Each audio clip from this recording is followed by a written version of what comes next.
Hello, welcome. Sorry for the delay. That was my fault. Getting my barnet chopped. Trying to keep looking young and fresh. Still trying to keep up with Kuva's handsome looks. Welcome to everybody in the chat. Today we have a mixed panel. Look at them sitting there doing their own thing. All loving Levy, loving Enoch, loving our transfer window. Perchy, welcome to the show. Haven't been on for a while. How are you, buddy? Yeah, I'm good, mate. How are you? I'm all right, mate. Yeah, look, you just saw me scoffing my face with crisps. I mean, living the dream. Brian Daigle, not been too well this week, but how are you getting on? Well, the good news is I tested negative today for the first time. So hoping I test negative tomorrow, and then it's North London Derby. Here we goddamn come. Exciting. It is. Apart from that, and this wonderful month of January, and all the, it's like, honestly, it is like a year's worth of EastEnders. This January transfer window, being a Spurs fan, it's so frustrating. But look, we'll come to that in a second. We'll come to that. Brian just wants to jump straight in. There's no. I'm itching. I'm getting fueled up. Yeah. It's a good job you're married and not single, because I can imagine your dating style would be meet them at the restaurant, sit them down, and go, right, I've ordered for you. You know, no chit chat. Don't want to know what they do for a living or anything. Just bang. You've got 20 minutes. Get it? That's a bit different. But no, the thing they do have to say is love, eat pasta. No, Savva. All they have to say, one of the first things they have to say to me is "leave you out" or I walk out. So that's basically the standards and requirements.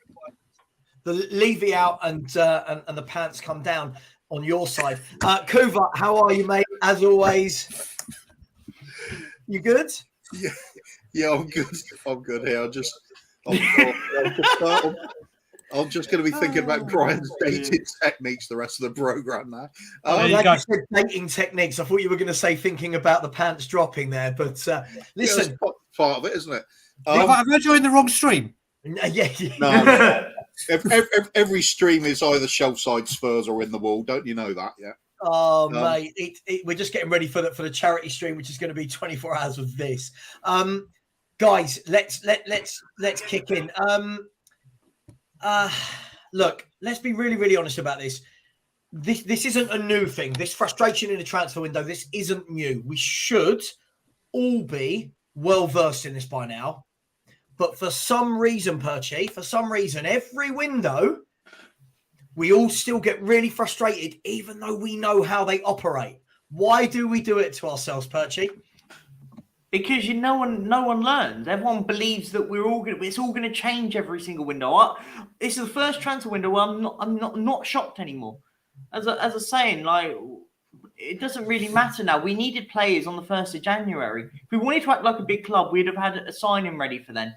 And you get a lot of this. What you hear from people, where you hear a lot of, it's not as simple as FIFA. But this is the one season which there's really been no excuses. We've had a World Cup teams have had 6 weeks before the transfer window to get stuff done. There's no football being played, that's the bit that frustrates me more than anything. Yeah, it is tough. I mean, Kuva, if we look at this, right, it's another window where, again, you're thinking, right, surely 1st of January comes, they've got something lined up. 5th of January, something's in. North London Derby's taking place on the 15th. Someone in for them to raise the crap. It's same old, and there's not even a bid being put in. Yeah, it's like Perchy saying it's to the point now where it just doesn't matter now, does it? It's like we're even getting to the point of thinking we're reverting to type now, and it's becoming a case of we need to sell to buy. And even if that's true, we're not selling anybody either. Third of the window gone, nothing happening. I don't believe any of the rumours going around at all. Everything's either disinformation or just plain wrong. Right. I'll be amazed if we're signing anybody at all in the window that isn't just like a loans buying or some backup that we'd never heard of. There's no big backing of Conte going on. We don't even know if Conte's going to be here. All that time wasted during the World Cup, we could have been planning and something to have it in place. Other clubs have managed to do that, but never us. Yeah, I mean, what I'm saying just before stream, the funniest statement I've heard or phrase I've heard so far this window is about Tottenham preparing to back Conte now. Third of the way through the window. Now we're preparing to. Well, to be fair, they've been preparing to for a long time, so they're not lying. I mean, Brian, when we look at this, I want the player I'm going to start with is Pedro Porro. We've got a few players I want to talk about today. And I guess the frustrating thing about this whole Pedro Porro situation is it's not black or white. Sorry, it is black or white. There's no grey area with this deal. Like Perchy was saying off screen, this isn't a case of, oh, well, we'll let it wind down to the last day of the window because we might get it 10 million cheaper. It is pay the £36 million and you get him, or you don't. Would this be more a kick in the teeth for you if we do get him and it's the end of the window? Because that will show the fact that why didn't we just go and get it done at the beginning of the window? Where are you with that, Brian? So first of all, preparing to back it by creeping to maybe register some interest. That it's all it started from the beginning, doesn't it? I mean, Perchy was right what he said. If we sign him on near the deadline day and we sign and pay the release fee, it's an absolute fucking joke. It's a joke because why didn't you just pay that in the beginning? Like you were saying, when there were the rumours about Harry Kane or people's big assets going that don't have release clauses, they put ridiculously high valuations on them, and they buffer them up higher so they can make some kind of get to the actual value that they want. And of course, there is some haggling that goes on. That's understandable if it's the big asset. Yeah. But when a club comes out and says, right, there is a release fee in his contract, you activate it, we can't do anything to stop it. You can talk to it's in his contract. We have to honour it. But if you don't do it, then you no offer whatsoever is going to be accepted at all. Forget it. Done. This is what happened with Skriniar with Inter Milan when they said 42.5 million euros and we're like 34. We're like, no, they're like 36. No, 42. No, 42. No. How can you get this so badly wrong? Especially what makes it so annoying is in this position of all positions. A position where they have categorically screwed up every single time since Kyle Walker. And somehow they've got worse than the player before. Yeah, only our scouting network. It's actually incredible. Our right backs have literally got worse since Kyle Walker. Yeah, mate, they're like the Russian dolls. They're just getting shit for shit. So that's all that is happening. And right now, if a player is there and available for the release fee, pay. Now, what I've heard today is apparently Spurs are prepared to pay it.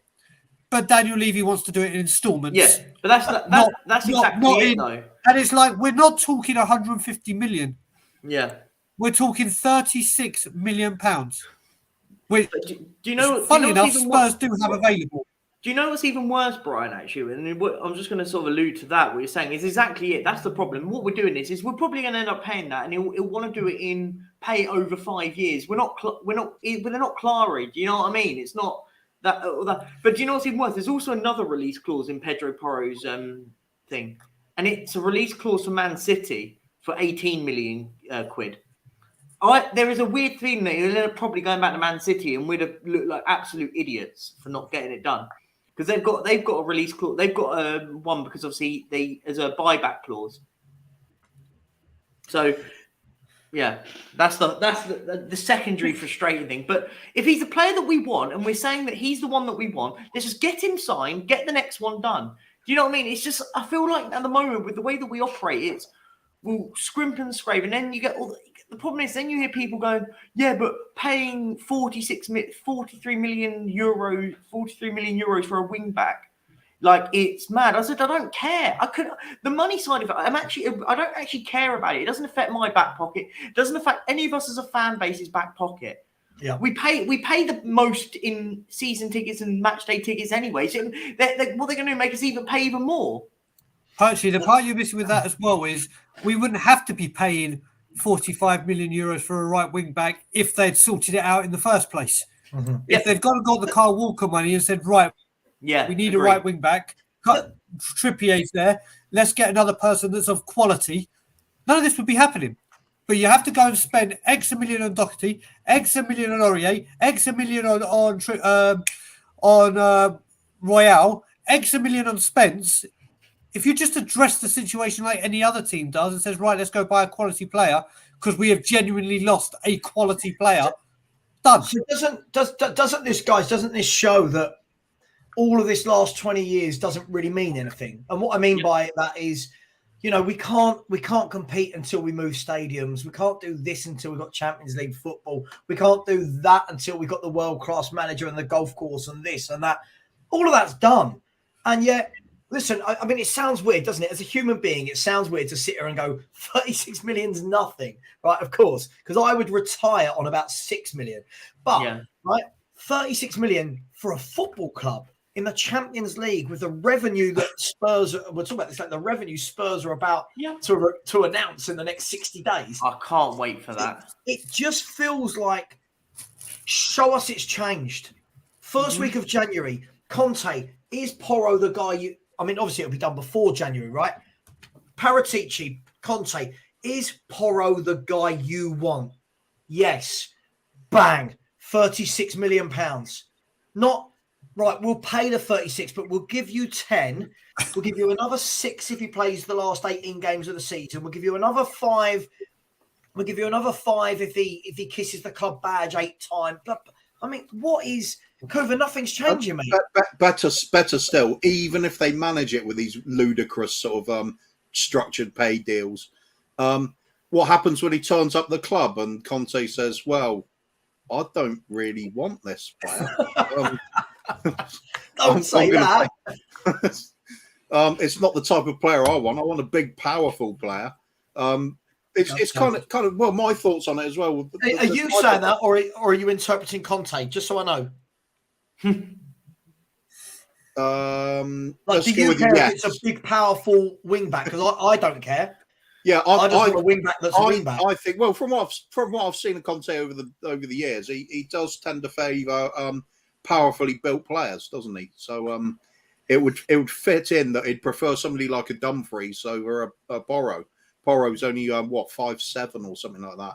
He's 5'9", isn't he? Actually. 5'9", sorry. Some of the other ones were linked with a 5'7" and stuff like that. So it doesn't seem to fit. Can I ask you, Kuva, why? I know Conte wants that. In reality, why should that matter? Because when I watch Hincapie, he's not the biggest, most powerful bloke. Chilwell at Chelsea isn't the most powerful. There's exceptions, certainly. There's loads of wing backs that are good wing backs. Maley, he's not the. Why does it need to be that for Conte? Well, it doesn't need to be. I mean, at the end of the day, it comes down to that word, doesn't it? Quality. That's why we're not going to be getting Porro anyway. I think he's a good player. I do as well. I think he's the one. He's the player that we should be signing. And the thing is, and this exactly the point of is we sit there and people say, "Oh, I'm seeing in the chat about, oh yeah, but you have to pay out front." Who cares? It's not your money. You sit there and say, "It's not your money." We make it as a football club. We make more money than any other football club in the country. We will like this, Perchy. Yeah. Fans worrying about why pay that money. It's not your money. It's not your money. Why are you worried about it? It's not. Yeah, it's not your money.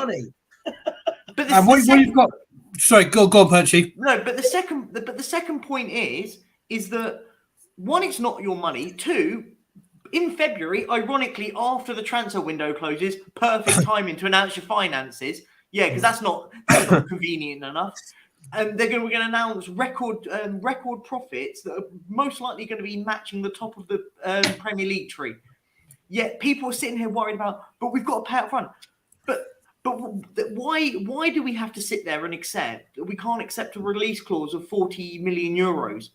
We're hardly pulling up trees in this market when we're seeing bang average players going for 50, 60 million pounds.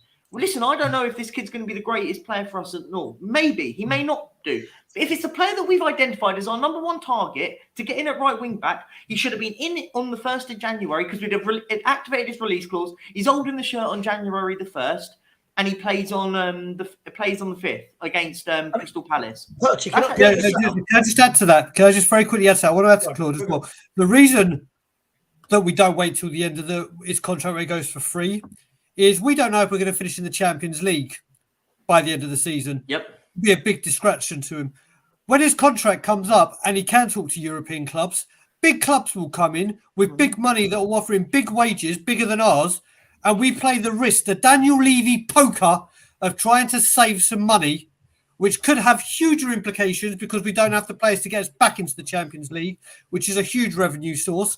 Other people can come in and then start talking to him. Another player that vanishes from thin air and goes on to do good for another team. It's not just about waiting until he's free, because believe me, Claude, these other teams don't go and say, oh, wait a minute. Spurs have monitored their interest and monitoring the situation. We can't put in a bid in because they've been there first. They've been there longest. It ain't form an orderly queue if I'm first come, first serve. If he lets his contract run down, other people will come, pay more wages than we will, and he will have to pick of the crop, and he will not choose Tottenham.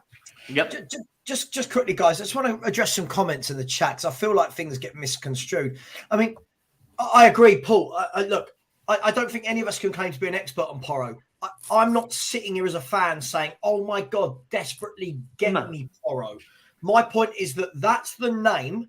That's the number one target that was announced. Yeah. The Athletic, they're all reporting that this is Spurs' number one target. Cool. I can't do anything about that, whether I like the player or not. My point is, if he is your target, go get him. Now I look at things like this, right? Which just doesn't.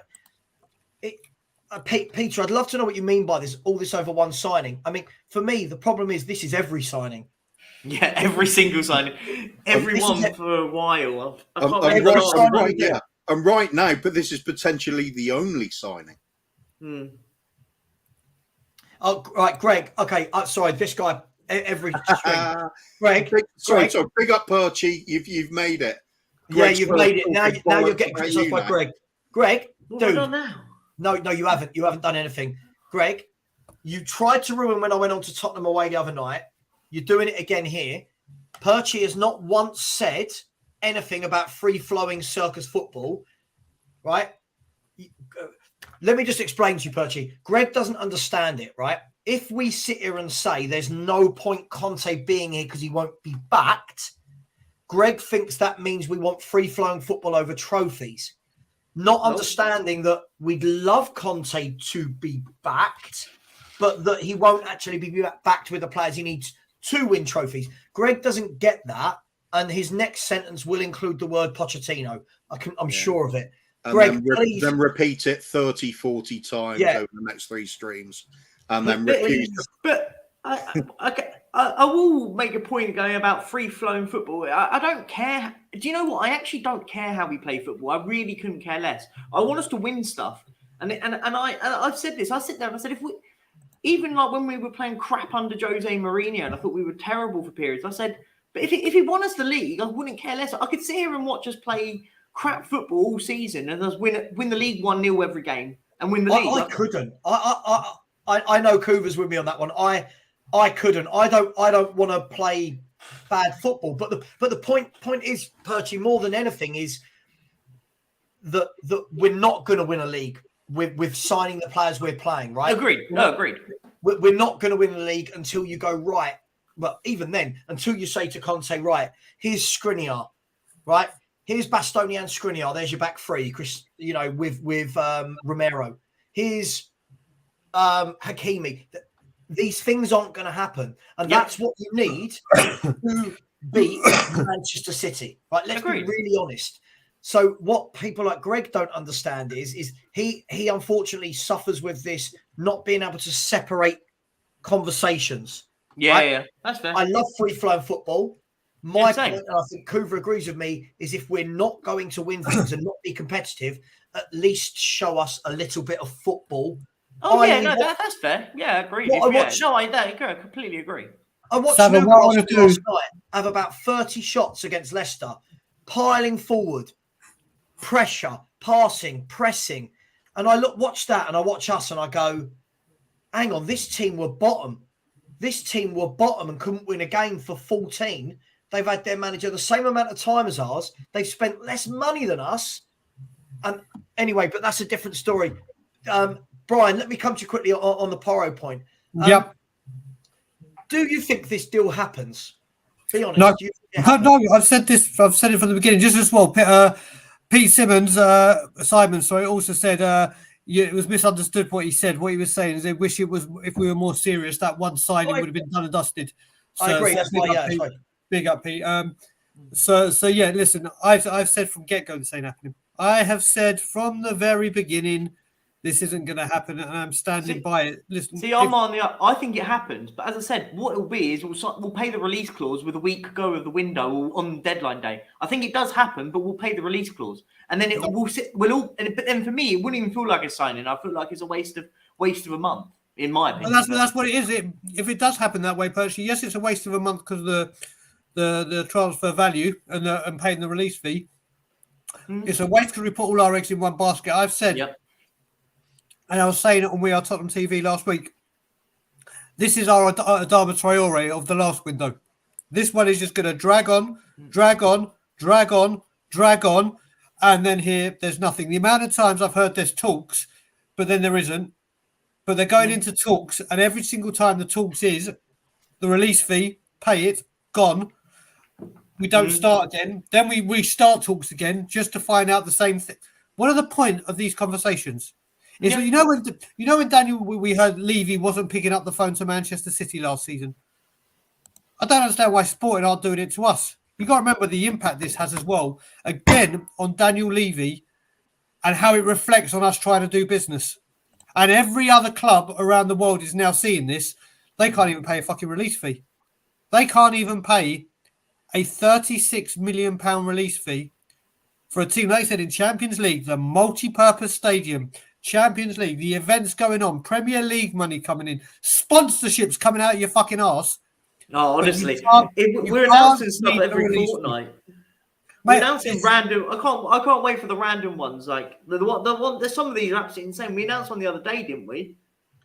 I'm waiting to. We've had the 4x4. I've said I'm waiting for us to announce we've teamed up with a submarine and been the official submarine, so our dreams could sink like Daniel Levy's submarine. Mm-hmm. Yeah.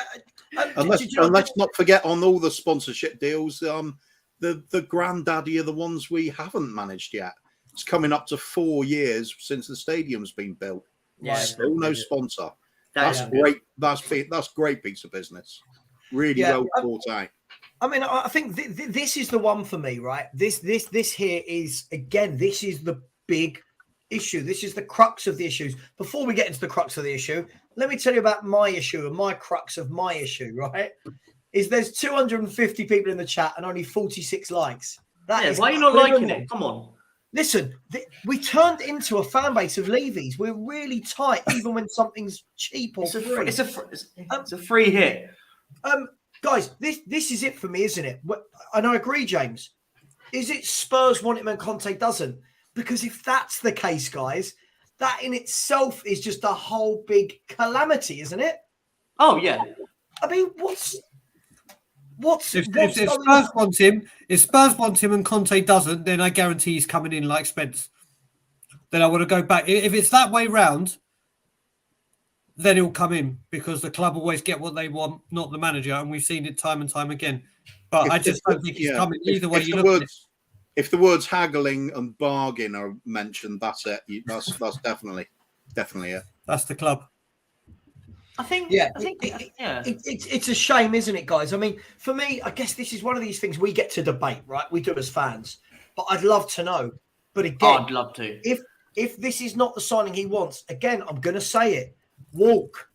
Mm-hmm. I'm sorry. If all of these players are coming through the door that I'm being told are not for him, at what point does this man turn around and go, no, I've had enough? Yeah? Because what we can't do is we can't all sit here as fans and say, just pay the fee. And then we get him in.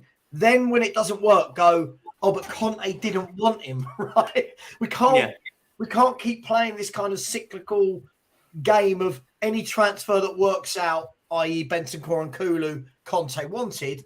The moment they don't work out, it's he didn't want them. That is where I do feel that there's some middle ground, Kuva, that there's got to be. I think it's probably more. I think what I think it is. I'm not one to know anything about it and stuff. So don't anyone start quite saying I have a clue. But what I think it's probably more. We've offered it to him, and he's gone. Yeah, do you know what he's identified the sort of player that we've gone out and looked for, and he's gone. Yeah, go on, then we'll get him. And then that. So it's probably more of a middle ground. He may have not gone and said. He may not be the one and said I want this player. But it's probably been a compromise in between. Maybe I'm just sort of probably rolling on, but as I said, I'm at that point where I don't even. Is it bad to say I don't even care anymore? Like, is that bad to say? I think a lot of people have been there for a while. I mean, Kuva, would you agree with that? I think a lot. Listen, the thing is, a lot of people go into the transfer window expecting what we're seeing, right? And the other 50% of the people will say the window's not shut yet, which of course is true. But we've seen this before, Kuva. We know how this pans out. Even if you buy Pedro Porro, that's not enough, is it? That's not. It can't be. Oh, we spent all month trying to get Pedro Porro, got him, and all of a sudden the club changes on one wing back. Even if it was your plan to just go for one quality signing, why leave it so late? Yeah. Why haven't you got that in place before the window opens and just go bang? Or before the window opens, clubs are getting deals done. Why didn't we do that? Whole World Cup, we could have sorted out a lot of things at the club. Nothing's happened. Third of the way through the window, we're now, we're looking to do things, or we're thinking of approaching and then offering less than what the club wants as a buyout. It's so simple with these sort of deals, as we've been said so far on the panel, and everybody else is saying. Right. If there's a buyout clause, just give them the money. Player comes in, off you go. It's right. That simple. I've just been sent something. That if it's true, I'm going to open up. So this has just been sent to me, and I don't know why we're not all over this. Milinkovic-Savic could leave Lazio during the January transfer window. Lazio president would accept a loan of 10 million euros with an obligation to buy at 40 million in the summer. Arsenal and Juve are already making moves. I'll bet they are. Where's that from? Before we give it too much debate, where's I've got it from a Leave You Out group, and it's from. Wait, I'll send it to you on on WhatsApp, and you can. I mean, look. It's the Leave You Out group. There you go. Yeah, it's the Leave You Out. Yeah. I've just seen it as well. I mean, if it's true, again, the question would be, why are we not over it? Some fans would say, well, maybe he doesn't want him. For me, I look at our midfield and I go, yeah. We really need someone that's more progressive in that midfield. If we're going to play the way that we do with the way we set up, we need one of the two, especially now with that. Do you know what? Missing Bentancur at the moment has been absolutely criminal. We just have nothing in midfield. At least he offers something a little further forward. And that we do miss that player in there. And you're right. It should be a no-brainer. But he'll end up, as I said, he'll end up somewhere relatively decent side. And then we'll be looking going, what the hell are we doing? Yeah, absolutely. Kuva, hold the thought for me 1 second, mate. Oh. Kuva's in charge. Kuva's in charge. Let's go. It's so many things. Somebody saying in chat as well, what it ties in with all this nonsense that's going on. Why is Paratici announced that there'll be radio silence until the window closes? How is that good for anybody when there's such an uncertainty around the club and especially in the fan base? Surely let's have some reassurances. There's nothing. It's just leave it. It's like, oh yeah, we'll be excited like children at Christmas expecting. The problem is, what I think there's a lot of deflection at the moment from the club with the whole Qatari investment stuff that's going on. And the thing is, I'm one of these is people very on the fence on it. Do they believe it? Do they not? I think there's definitely truth in it.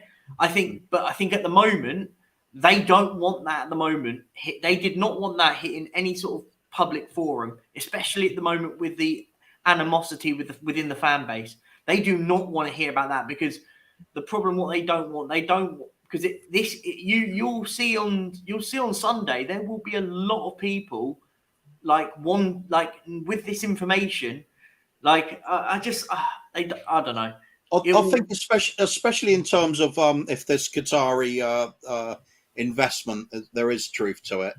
What's going to be the best way of getting the best price for that investment from Levy's point of view? Is it going to be by spending money on players suddenly, and there's a debatable value to it? You'd have to you're sort of a fluctuating value on players, or you're going to have a guaranteed big fat cash reserve and say, look, this is what we've got already. We're doing all right. This club's doing fine. Look at the finances. There's arguments to be made for either way, but I mean, you've got to look at it as a consideration. Is the timing of things to the advantage of you're looking to section off part of the club to another investor? And even if we do get another investor, it does not mean we're definitely getting funds for the team. No. Reasons for it. So I have a theory with the Qatari one, and it is literally a theory. It's my conspiracy theory.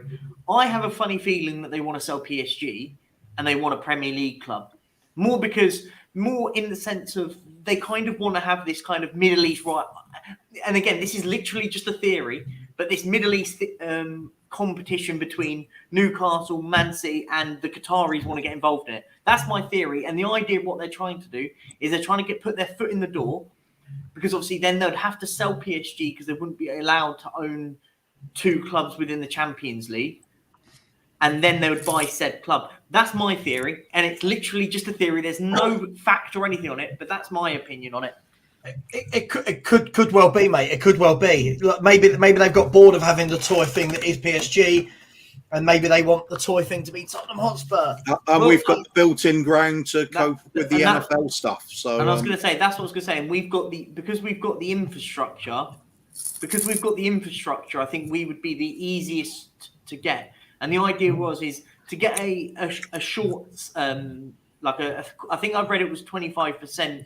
Was what was rumoured, what is being talked about. The idea is once you get yourself in on the door, you can start seeing how it operates and start working further forward on it. But we'll not. It's not something that's going to happen very quickly. And I think even if they came in, we would still have Daniel Levy at the helm running things. He will still be the chairman if that does happen. So I'm saying we need the money, but do we? We operate a lot of money. Just quickly, sorry guys, I want to just before we've got time on our side, right? Before we get to Qatari money and all that kind of thing, I just want to concentrate on the transfer fee. Yep. So I don't know. Last night I watched before I watched the Man United game. No, that's a complete lie. I didn't watch the Man United game. Before I watched Newcastle versus Leicester City, I watched the Transfer Centre show, and it was brilliant. Darmesh Seth turned around and he went, Tottenham Hotspur.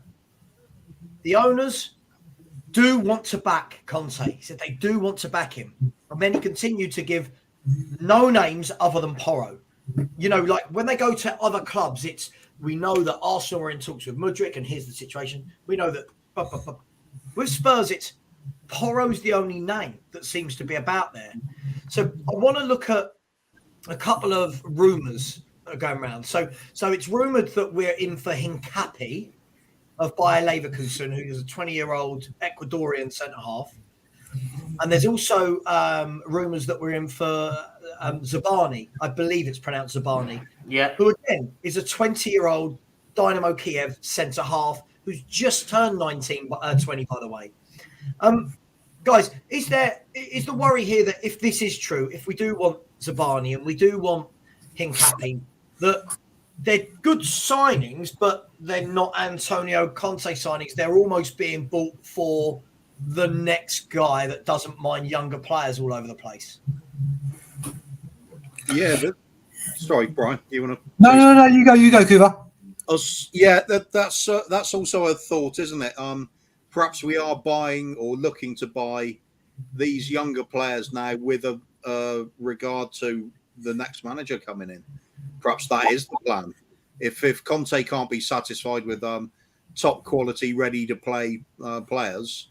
You look for the future on a budget. Perhaps that's what you do. You look for talented players in a sort of relatively cheap bracket, 15 million to 25 million, somewhere around there. Just give them a few options. Next person manager in.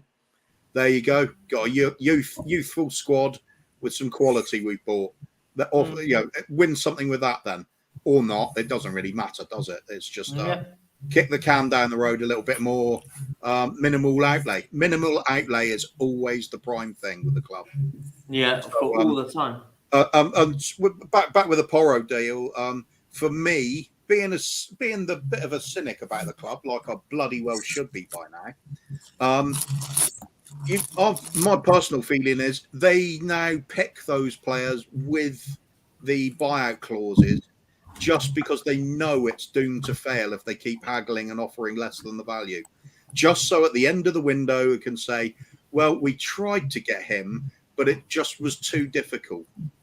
So it's just it's giant smoke screen, isn't it? No intention of getting him. Drag the transfer deal out, announce it that that's the player you're trying to get, or leak it subtly, and then it was too difficult. It's not our fault. Here's another Jed Spence though, and look, he was 20 million cheaper.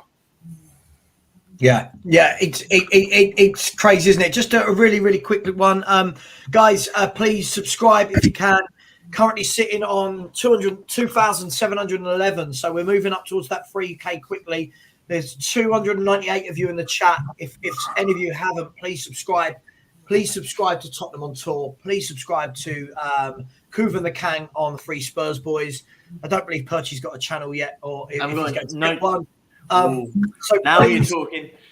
Please subscribe. Please do. Please smash the like button. Brian, let me come to you on this. For me, only for me, and I've seen both plays, Zabarnyi and Hincapie, look good. But both of them scream to me, Conte not being here. I just can't imagine that next year he's going to go with a Doji 19 at left wing back, Hincapie 20, Zabarnyi. Do you know what I mean? I just can't imagine that's how on earth he wants to play, or that's what he sees for a club that's moving forward with ambition. Okay, so it's the first of all, I just want to address something, and it's to Alex THFC. If you're going to quote me right. You quote me wrong every single time. And when you say get behind the team in good faith, I am behind the team. I am behind the manager. I go to games. I go to away games when I'm in here. I back everything that wears a blue and white shirt, or the lily white shirt and the blue shirt, whatever kit we're bloody wearing. My love, my support, my faith, everything goes into that team and that manager. Where it stops are the people that sit at the top and allow the shit that is going around our club to happen. So if you're going to quote me, try and put me down, patronising comments and all your nonsense, at least get it right. I'm on YouTube enough. I'm on Twitter enough. You see what I say. When it comes to the lads and the manager, I am totally behind them. It's just not the board. Like many people are growing up and wising up to what they are capable of and what shit they're doing. So if you're going to come for me, at least come for me good, mate, because it's laughable. Never mind. Let's get back to it. Hincapie, I'm a huge fan of. Huge fan of. I think he is a wonderful talent, and I would love to see him come in. I would love to see him come in. I can't say much about the Zabit, whatever his name was, because I don't know too much about him. Doji, I'm looking to see, but then with Romero, you need a bit more experience for me. We need that Skriniar. We need that. Yeah. Even if it's not Skriniar, but a player like him, or with that experience of winning leagues, of playing at a high international standard, to come in and say, right, I'm going to marshal this defence. Because at the moment, the person marshalling it is Eric Dyer. And let's face it, he may have the experience, but he hasn't got the quality. We need someone with the quality and the experience. But I think Hincapie is a wonderful talent. And but what I've hated is we saw that apparently we're in for him, but we're targeting him in the summer. When our defence is a huge issue right now, we're targeting him in the summer. Another thing, I don't know if people saw it, that Dharma Seth was on Chris Cowling's show. And I watched it today just to hear what. Adama Seth even said Spurs don't plan for January. Okay. They don't plan for January. All they do January is if we have injuries. Yeah. If something becomes available last minute. Or in a relegation struggle, then they would go in. Or if there was a title push, then they would go for it. I was like, well, last time we had a title push, instead of Tevez and Cahill, we got Zaha Nelson. So I don't know if you can even say back in with a genuine title push. We had genuine title pushes with Conte. Does it need, Brian, for you, and then I'll come on to you after, Perchy. Yeah. Look, I've got nothing against, by the way, I think it's great for a club to have a mixture of younger players and older players being signed. I've got nothing against that. Let's make that real. But for me, what I'm seeing, and I don't think it takes a genius to work this out. It's not that I know something that anyone doesn't, or you or Kuva or Perchy. This team is screaming out for experience at right wing back, for experience in centre half, and possibly some experience in a kind of creative attacking area. Yep. So for me, I like the idea of signing a Hincapie, and I think he'd be a great signing. But if you buy him, for me, you've got to get that Skriniar mould of player. Completely. Even if it's a Pau Torres, a Skriniar, someone that's been there, seen it, done it, European experience, yep. and can put a kind of steady head in amongst what at the moment is a very chaotic backline. That for me is the issue. It's not that we're looking at 20-year-olds per se, if that makes sense. No, listen. We need. If you look at that defense right now, right across let's look at the back five. I think the only one you can say is nailed on at the quality that we need is Cuti Romero. That is the only one that you can say is of genuine quality, and we do not need to upgrade him. We need cover for him, better cover, but we need a complete, like I keep saying, open heart surgery on that defense. And if you're going to get some youth around it, if you've got Romero, who's fairly young, you get an Hincapie, who is very young, you do need exactly what you said. You need that bedrock. You need that man to sit there and go, right, I'm calling the shots. This is the line. I'm looking. You need it. You need it to help this. You can't just do when we keep chucking Dave Scarlett up top and go, well, you're a young prospect. Go do what you do. Yeah. And he's not playing with a Kane and the Son. He needs that quality next to him and experience. Mm-hmm.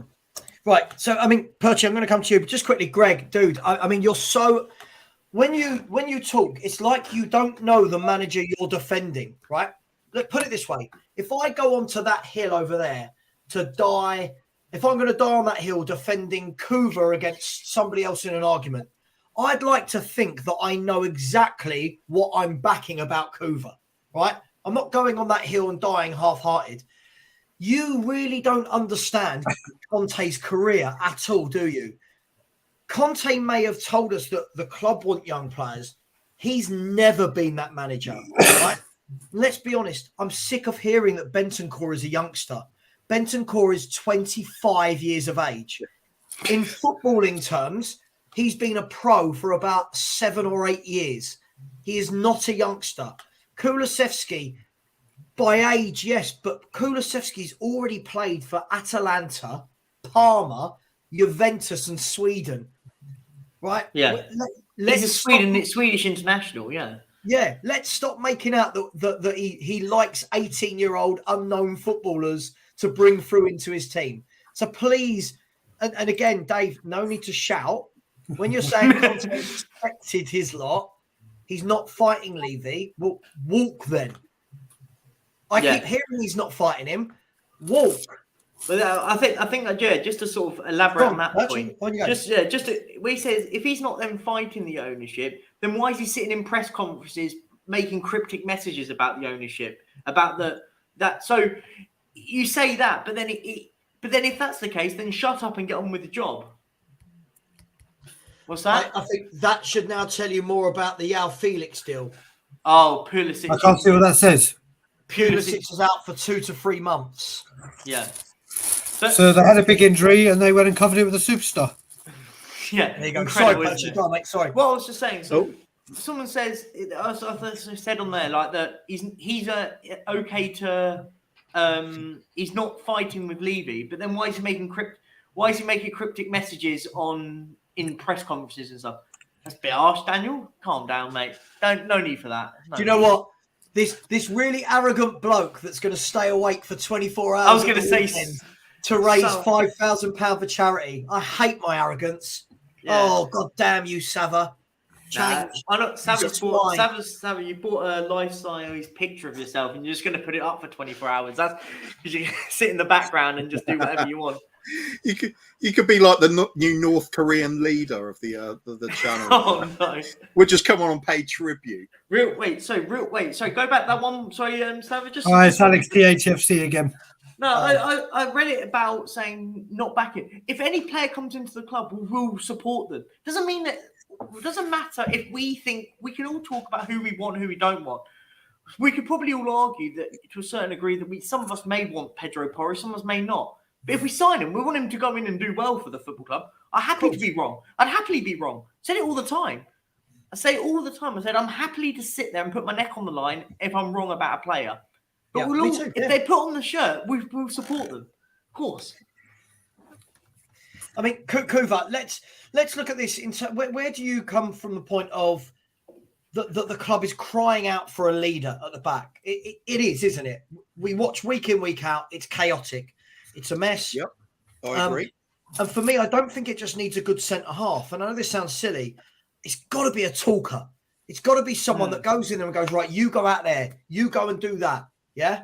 I'll command this bit here. You guys go, stay, move, shuffle across.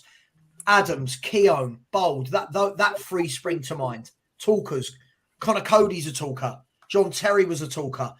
Those players. Where are you with that? Well, you want a successful club. It's all about leadership from the very top, then down from chairman, owners, chairman, manager, and then on the pitch, you want the captain who is basically the right hand of the manager. He's the one that enforces the manager's way of playing football and drills that through to the players on the pitch for him. You shouldn't have to have a manager shouting at the side of the pitch to tell players what to do.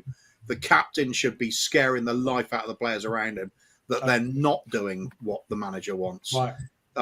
They've got to command respect, lead by example. It's not an easy role to fill. There's very few players in the history you'd say natural born leader of men, and everybody would follow him. Mm-hmm. You'd have to say John Terry's one. You could say Steven Gerrard at Liverpool was. Yeah. Vieira at Arsenal, Keane at Man United. Where's ours been for a long time? For a decade. Last one, if I'm honest, the last one I really see is probably Michael Dawson. I agree. And that's what I'm saying. For me, it doesn't have to be the best centre-half in the world. Don't get me wrong, you want it to be, but we're not going to sign the best centre-halves in the world. But for me, go and identify a leader of men. Go and identify somebody that is used to talking and explaining. And look, I like Hincapie. What I've seen of him, I think he looks good. But I'll say the same thing. Any 20-year-old centre-back, that's not... when you peak at centre-back at the age of 20. Do you know what I mean? You can be at 20. You could be a quality striker, but at the back, that's where the mistakes are made, right? So you need someone. If you're bringing in a 20-year-old, who's talking to that player? Because Romero does his own thing really on the right-hand side over here, doesn't he? He's more of a destroyer. So, but where's your Dawson? Where's your King? And this person who said, John Terry may have been that, but I'll tell you what, give me John Terry at centre-half all day, every day. I don't care about his personality.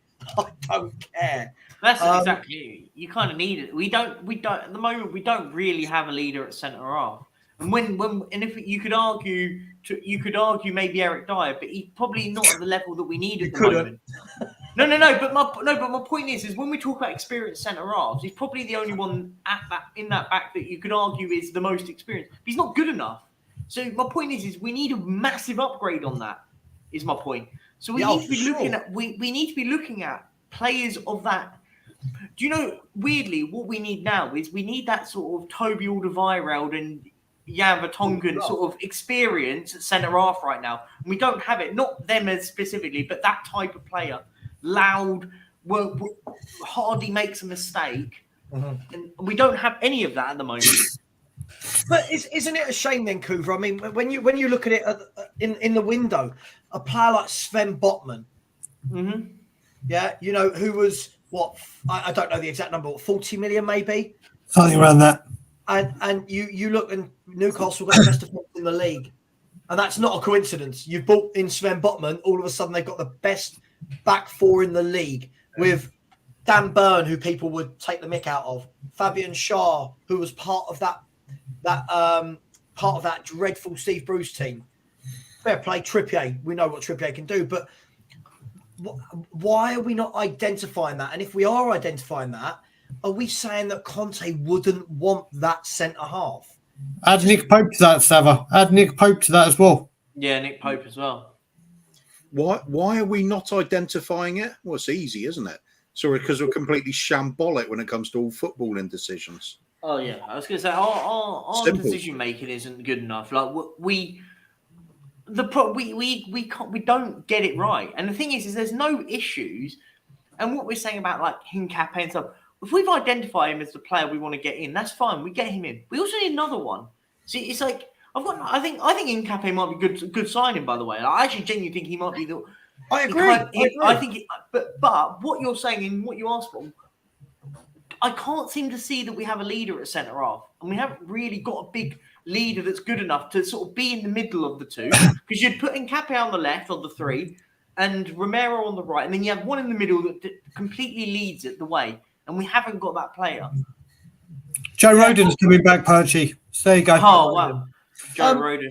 Just quickly, I do like to respond to, by the way, I genuinely believe this will be a good addition, but we'll come to that later. I love it responding to Greg. He's just so clueless. Greg, this whole line that Arteta got what he needed to implement his system, and Kuva knows exactly what I'm going to say, right? Kuva, you answered this time. What was everyone saying in the summer about Arsenal's team and Arsenal signings? Oh, rejects, not good enough. We've dodged a bullet with that one. Let's think. What else was there? Oh, yeah, they're just spending stupid money. Yeah. We can't compete with that. Remember Ben Shite? Yeah. Saliba's crap, Zinchenko's a reject. Yeah, look at Jesus' scoring record. He's shit. Better off with Richarlison. Yeah, you name it. There's any excuse under the sun. Arteta's Italian cousin. I mean, the thing is as well, you see this bit at the end, this is the key thing for me that I keep hearing. I keep hearing this. And again, I really think people need to do their homework on the manager they have or the player they have, right? All managers aren't the same. So forget the first bit about spending 400 million, right? Sorry, the first bit up about his system. When we say we can spend 400 million and give Conte 3 years' time with young, experienced players, with young, experienced players like Kulu, right? When has Conte ever gone to a club and built for 3 years, knowing he's not winning anything for 3 years, whilst bringing through young players? Guys, I don't know if I'm going absolutely crazy with this, but he's not your guy, is he? He's not your guy for that. No. Can I just add to this? Well, I want to add to this as well with Greg Spurs. Well, it's all well and good when we cherry pick what items of Arteta and what Arsenal have done as well. Do you reckon if there was a huge bus stop with Son and Kane, and if Conte said, right, get them out the squad, get them out, gone, they're going to train with under 23s, go, get rid of them, I don't care how much money, Daniel Levy would turn around and say, yeah, sure, we'll just get them. Yeah, exactly. Off they go. They're on 350 grand a week each, those two at Arsenal. And just go, yeah, do you know what? All right, off you go. Yeah. No, Daniel Levy would be like, are you crazy? Then not only are they not going to go train with the under 23s, they're not even the first team. They're our two biggest stars.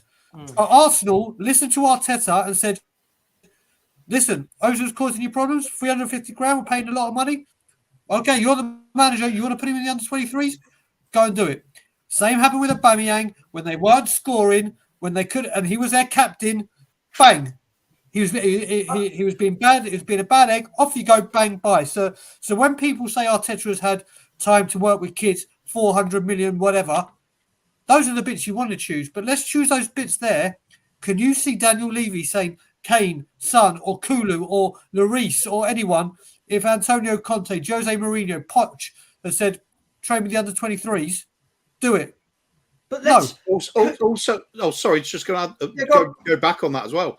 The other big difference, and this is the massive one, is when Arsenal go out and spend 400 million on the team, those players go in the team. They go in the 11. When we go out and spend in the summer, half of them, well, we know Jed Spence isn't even somebody that Conte wanted. That he said himself. That's indisputable. You look at other players, don't even start at the beginning. How long before Basuma gets a game? How long before Richarlison got a game? Udogie not even at the club. Now, if Greg's going to say, yeah, we just give Conte 400 million and give him 3 years. Great. We could do that. Well, yes, we could do that. Are we going to do that? No. We probably won't even give him that amount of money, let alone what he wants. But we could go and waste 400 million, maybe. Two things, Kuva, right? First and foremost, right, let's not pretend, if this is where the arguments change, right? Let's not pretend Conte's had no money, right? Yeah. So even then, are we trusting that if he stayed working under Levy, that 400 million would be spent correctly, right?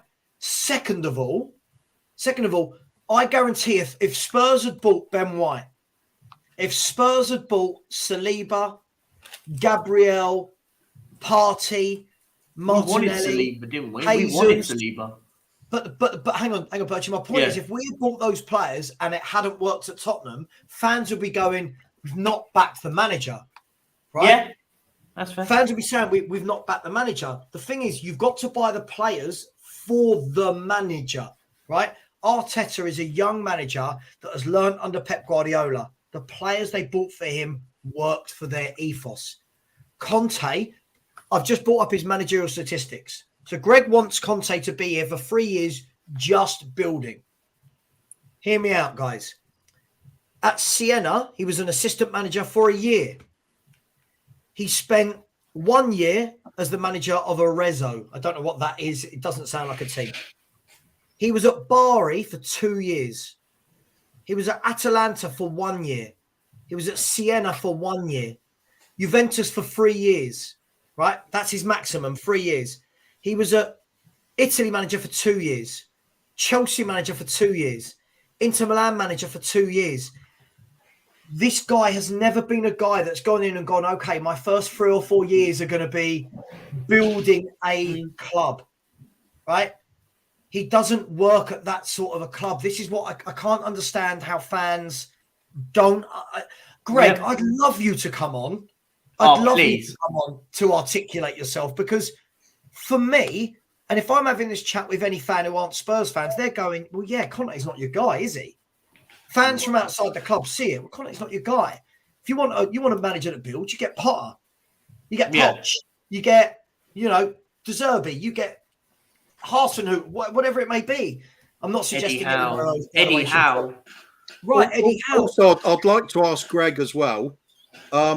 Conte's been here, 18 months, is it already? 18 months. Yep. Yeah. By the end of the season. By the end of November. Yeah. After that summer transfer window where supposedly he's been backed, according to some people, are we better now than we were last season under him? Because the stats don't add up. Brought this up on another stream and some chat as well. We're actually averaging less than the 2 points per game we were under Conte last season.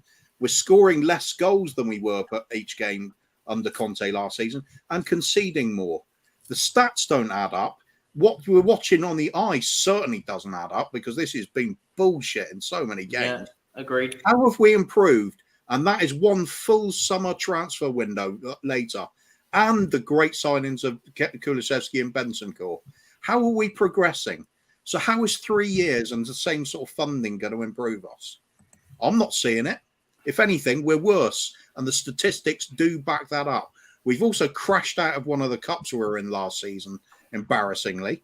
And what did we do in the Champions League so far? Oh, yeah, we're through to the knockout stages. Yeah, skin of our teeth in a so-called easy group. This is bullshit. Apparently, just give him some more money and time, it's going to work. No, the way we invest, it won't work. That's why I don't want Conte in. It's the easier question. Kuva, the easier question. Greg, has Conte been backed? Are all the players Conte's got his players? If the answer to that question is no, then what does it matter if we give him another 18 months of the same process? Yeah, that's a completely fair point. You've got to make your mind up here, Greg. I don't actually understand what Greg wants. He just wants to contradict anybody on screen. Correct. When you're saying he literally did it in Juve, man. So, okay, he literally did what? What did he do in his first 3 years at Juve? I'll tell you what. Do you know what? This is the wonderful thing about having a phone and a computer. Right, let's have a look. Let's see what Antonio Conte did in his first 3 years. First of all, at Juventus, right? Not Tottenham Hotspur, which again gets missed. Right, Juve, right? Oh, that's as a player. I was about to read out about 95 things he won. Right, so Juventus, he literally built a team, did he? He was there 3 years, yeah, and won the league every year. So no, he didn't literally do what he's doing at Tottenham Hotspur at Juventus. He won 2 Coppa Italias and the Coppa Italia runner-up. So please, before we get comments, and I know you're a cool guy on that, but before we give comments like this, the internet is there, right? He's gone into a Juventus team and won 3 leagues straight off, right? That's not building a team in 3 years, is it? That's winning for 3 years. Sorry, Brian, am I going mad? Like, am I going mad? No, you're not. Listen, this is what's going on right now, and what I think I said to you yesterday, Savva, what's getting on my nerves as well with transfers is all these other players that are being signed by other clubs. People coming to me and go, yeah, but Brian, why are you going mad? They wouldn't get into our first team, or they wouldn't. But who are they taking away? Son, Kane, or I'm like, I don't care. They're buying for their strengths. They're not thinking, oh, we're a Tottenham weak, let's strengthen there. The players they're buying for are to strengthen their team. So when they say, oh, Joe Felix, who you dropping, Son, Kane or Decky? No one, because we haven't gone for him and we don't need him. Yeah. Can I? We need if a defender comes in, if someone goes and signs Skriniar this summer and comes to me, Brian, he wouldn't get into our team. I'm like, well, yes, he bloody well would. That's the area we need players. Brian, just quickly, listen. So this is his first season at Juve. This is where you got to laugh. Apparently he had to build. Listen to the squad he had, right? In goal, I don't think I need to go past this. He had Buffon. I don't think I need to even... Yeah, there's no debate there, is there? Right? He had Chiellini, right? Fabio Grosso, Martin Caceres, Barzaglia, Bonucci, Lichtsteiner, right?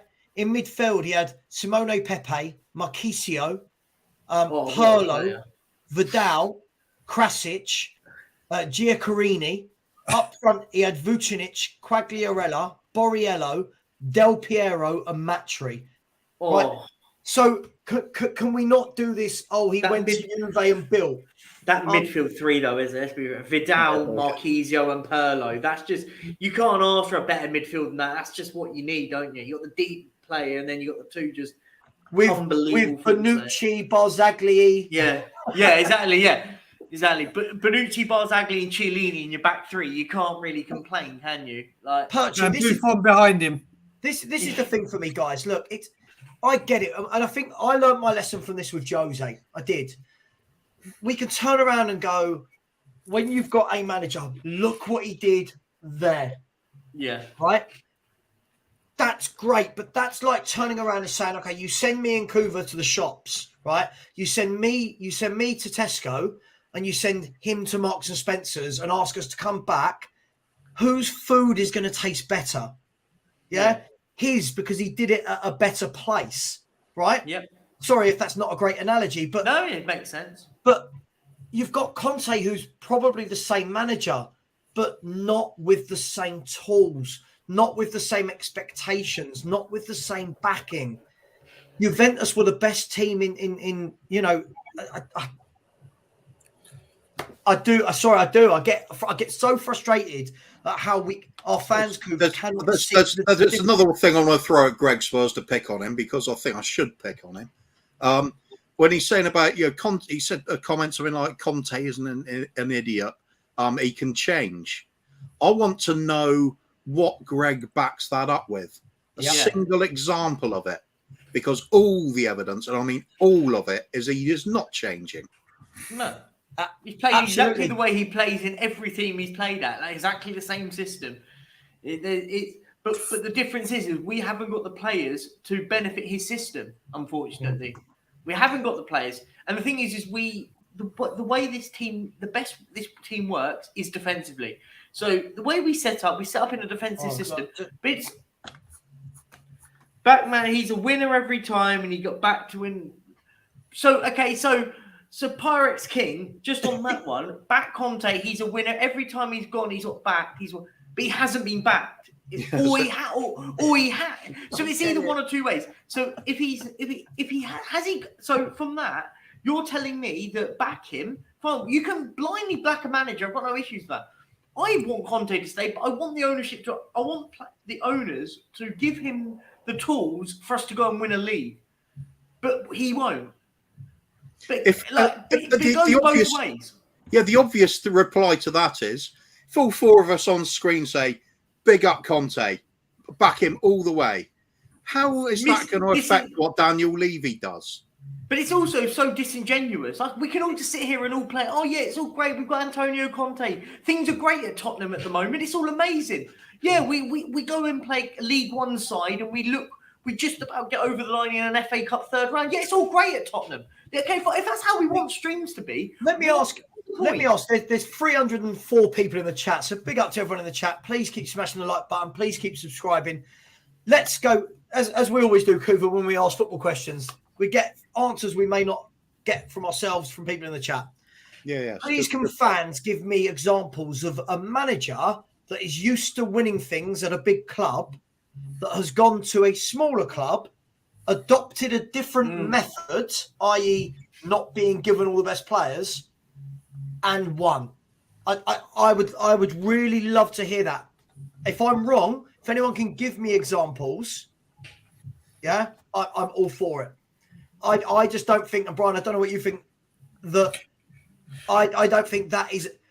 Look, Conte's style is about wing backs, right? And that formation, more than any other formation in football, is all about everyone being switched on for 90 minutes, knowing their role, having the experience from the defenders, when to go out wide and cover the wing backs, when to tuck in, when to bring the ball out. The two midfielders knowing when to drop, when to go and join in. Wing backs knowing when to, right? That's not done with a bunch of kids, is it? No, it's not that. But just going back to this as well is when they're saying, like you were saying about going in and doing a different style.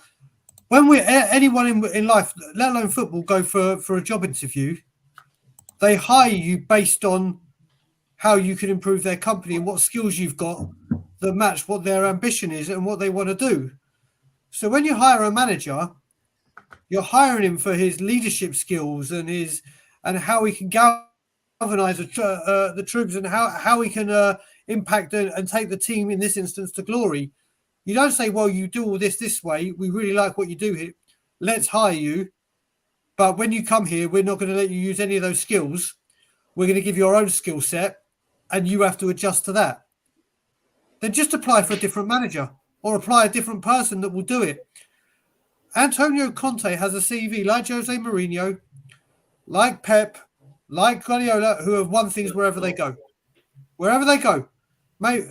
Conte may not have the amount, obviously, as Pep and Jose, but they're hired because of what they bring, the style of football they play, their name that can entice players to come, the great players to come and play for you. And it's like, well, yeah, you can give us all that, but we don't want you for that.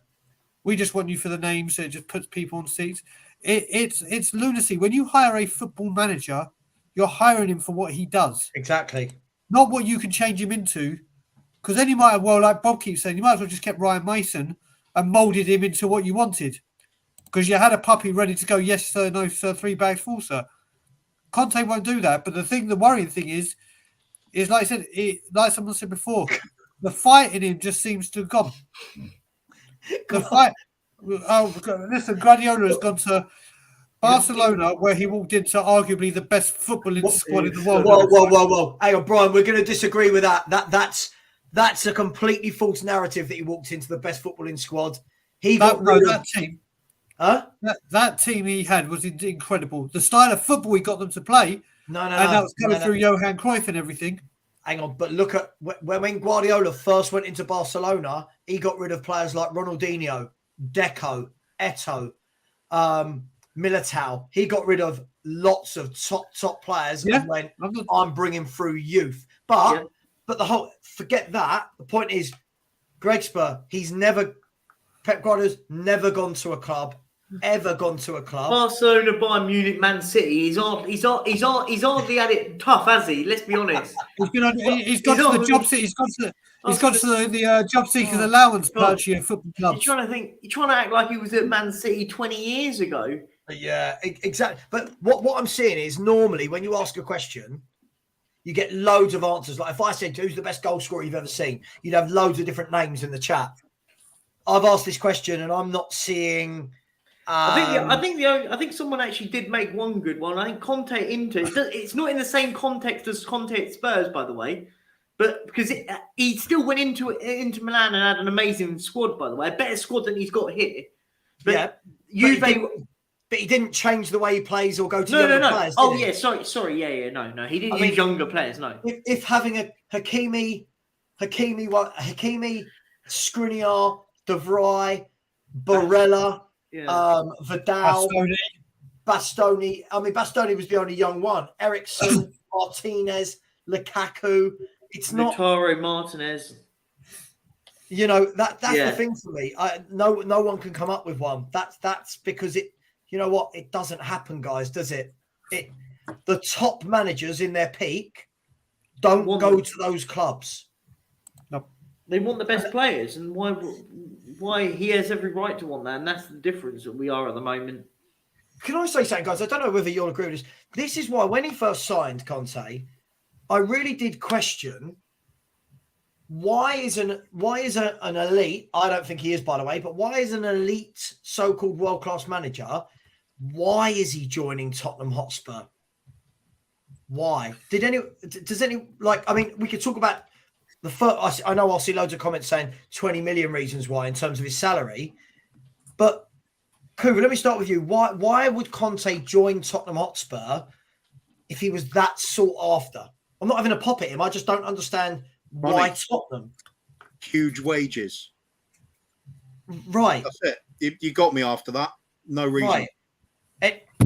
Anyone else? Why Tottenham? I'm gonna go on a limb. Now, I think with Conte, he's like, I'm gonna say arrogant, but not arrogant in a bad way. By the way, in the sense he probably came in and actually thought, do you know what? I could turn it around at Tottenham. I genuinely think he must have looked at it and gone, do you know what? If I can do it there, I can do it anywhere. And he's showing it's not as easy as it is at Tottenham, is it? But when we say if he can do it there, where's he done it? It's the same thing. When you look at all of these winners, right? You look, where's Zidane won all of his Champions League titles? Yeah, true. I'm not knocking these people, by the way. It's just facts. You know, Zidane's done all his damage at Real Madrid. Pep Guardiola at Barcelona, Bayern Munich, Man City. Jose, for me, is slightly different because he came from the Porto side of things. Now he's gone and won a European trophy with Roma. But other than that, all his big medals are, other than the Champions League at Porto, Real Madrid, Inter Milan, Chelsea, Man United. Right? If you look down the years at Ancelotti's success, it's all going to have been at Milan, Real Madrid. Not what any of these managers, surely they're not that silly to think I can go to Tottenham Hotspur and still do what I've done with the giants of European football, are they? Go on, Perchy, you go first. So just to sort of elaborate on that bit, there is also another valid point is, and similar to what Kuva said, easy payday, Sure. and 2 year 1 year, 1 year and a half year contract to the end of this season with an extension of 1 year. And if a big team comes available, a PSG or Real Madrid, do you know what I mean? An elite football club comes available, he's primed to go and jump at it. So there is that also possibility as well. Yeah, no, listen, I absolutely agree with it. For me, I'm just looking at it. Okay, let's talk. Let's be honest here, guys. Right? Just on that bit, the Spurs manager's job has got to be the dream job in football. Yeah, You can massively. turn up, sign a contract for between 1 and 2 years, and then walk away get sacked after 3 months with a 15 million quid payout. But also, Kuva, just to add on that, it's a win-win, because if it goes wrong, you're getting paid massively, not tidy. But also, if you go and win something, you get hailed as an absolute icon at the football club for winning an FA Cup. Do you know what I mean? Because with that starved of silverware, if Conte won us the FA Cup this season, people will be talking about him being one of our best managers for a decade. Said winning an FA Cup. No, sorry, I don't understand that. It's too far back. Again, this is what you got to look at with Spurs, and everyone's alluded to it now about how easy it is. You go into that job, it's get top 4, and if you don't, okay, we'll try again next year. You go to a Chelsea, a Liverpool. There are standards where you have to hit these ceilings, or you're gone. You are gone. Forget it. There is no, okay, there's another chance and we'll give you a little bit more money to try and rectify it. It's ta-da, goodbye, see you later, bye, thanks for coming. And like Perchy and Kuva say, if you win a trophy, works out brilliantly. If you get sacked, you get a huge payday. Yeah. But there's no, our aim, get top 4, maybe a cup run in the back of their mind. But if you get top 4, everything's lovely and we love you because the money's coming in. But if not, all right, like with the Conference League. It's just like... Just quickly, I've got a couple of super chats that I've missed. I'm so sorry. And then there's someone I want to call out in the chat called Shaquille. I'd love you to come on. When I see silly comments in the chat, such as, what are these guys talking? Come on. Football. Come on. If you think you know better, come on. Super chats. We've got one from Adrian Cheer. Thank you and big up. Much appreciated. Said, crazy. Tottenham fans still hope Conte develops youngsters. Yeah, crazy. Absolutely. Absolutely. It is ridiculous. Thank you very much. And Tim Man, hello as always. Has said, apologies if you already answered this, but what are your thoughts on THST's latest statement? We will be touching on this in a minute. This is a whole different rant, Tim Man. And I can imagine Brian is just winding up that little thing at the side of his body that lets him go off on a tangent. So let me just stop doing that. Actually, thanks for the reminder. Guys, I would put it like this, right? And again, I'm not having a pop at any of these managers. I'm lumping Conte in with all of the other managers that win things. But when we talk about things like world-class managers, right, and elite managers, it's the same as footballers. What elite player in their peak joins Tottenham Hotspur, right? And why not? Right? They don't. No elite footballer right now. No Mbappe. No De Bruyne. You know, Haaland, these players, the Pedris, the Gavis, the young geniuses that are coming through, they're not joining Tottenham because they want to win. They are winners. Mm-hmm. My question, again, Conte, for me, it never, ever made sense. His profile didn't fit us as a club from the style that he plays, for the players that he needs, for the players that he's used to managing, for the clubs that he's used to managing. It's all the Jose Mourinho syndrome over again. I don't understand it, guys. Why are there still fans that are adamant that this guy's the right guy for a project? I'm just confused, Perchy. Confused. Because people want to believe in the dream, and I think that Conte's going to sit around here for 4 or 5 seasons. It's not. But this is exactly the point that I'm making. And this is what I said to you. I think it was me, you, and Kuva was a few months back when we were watching the Bournemouth shambolic performance. When I said, "What's the point of him being here if we're not going to give him the players that we want?" It makes no sense. What's the point? And it's exactly what you said as well. What you said, you made the point about it. I said we might as well just get in Graham Potter because he's going to get sacked by Chelsea soon, and we're going to end up getting him. And Conte will probably end up going back to Chelsea. It's probably ironically what would end up happening. Conte fits the way that we build as a football club. Potter does. Sorry, Conte doesn't act. We don't act in that way. So what's the point?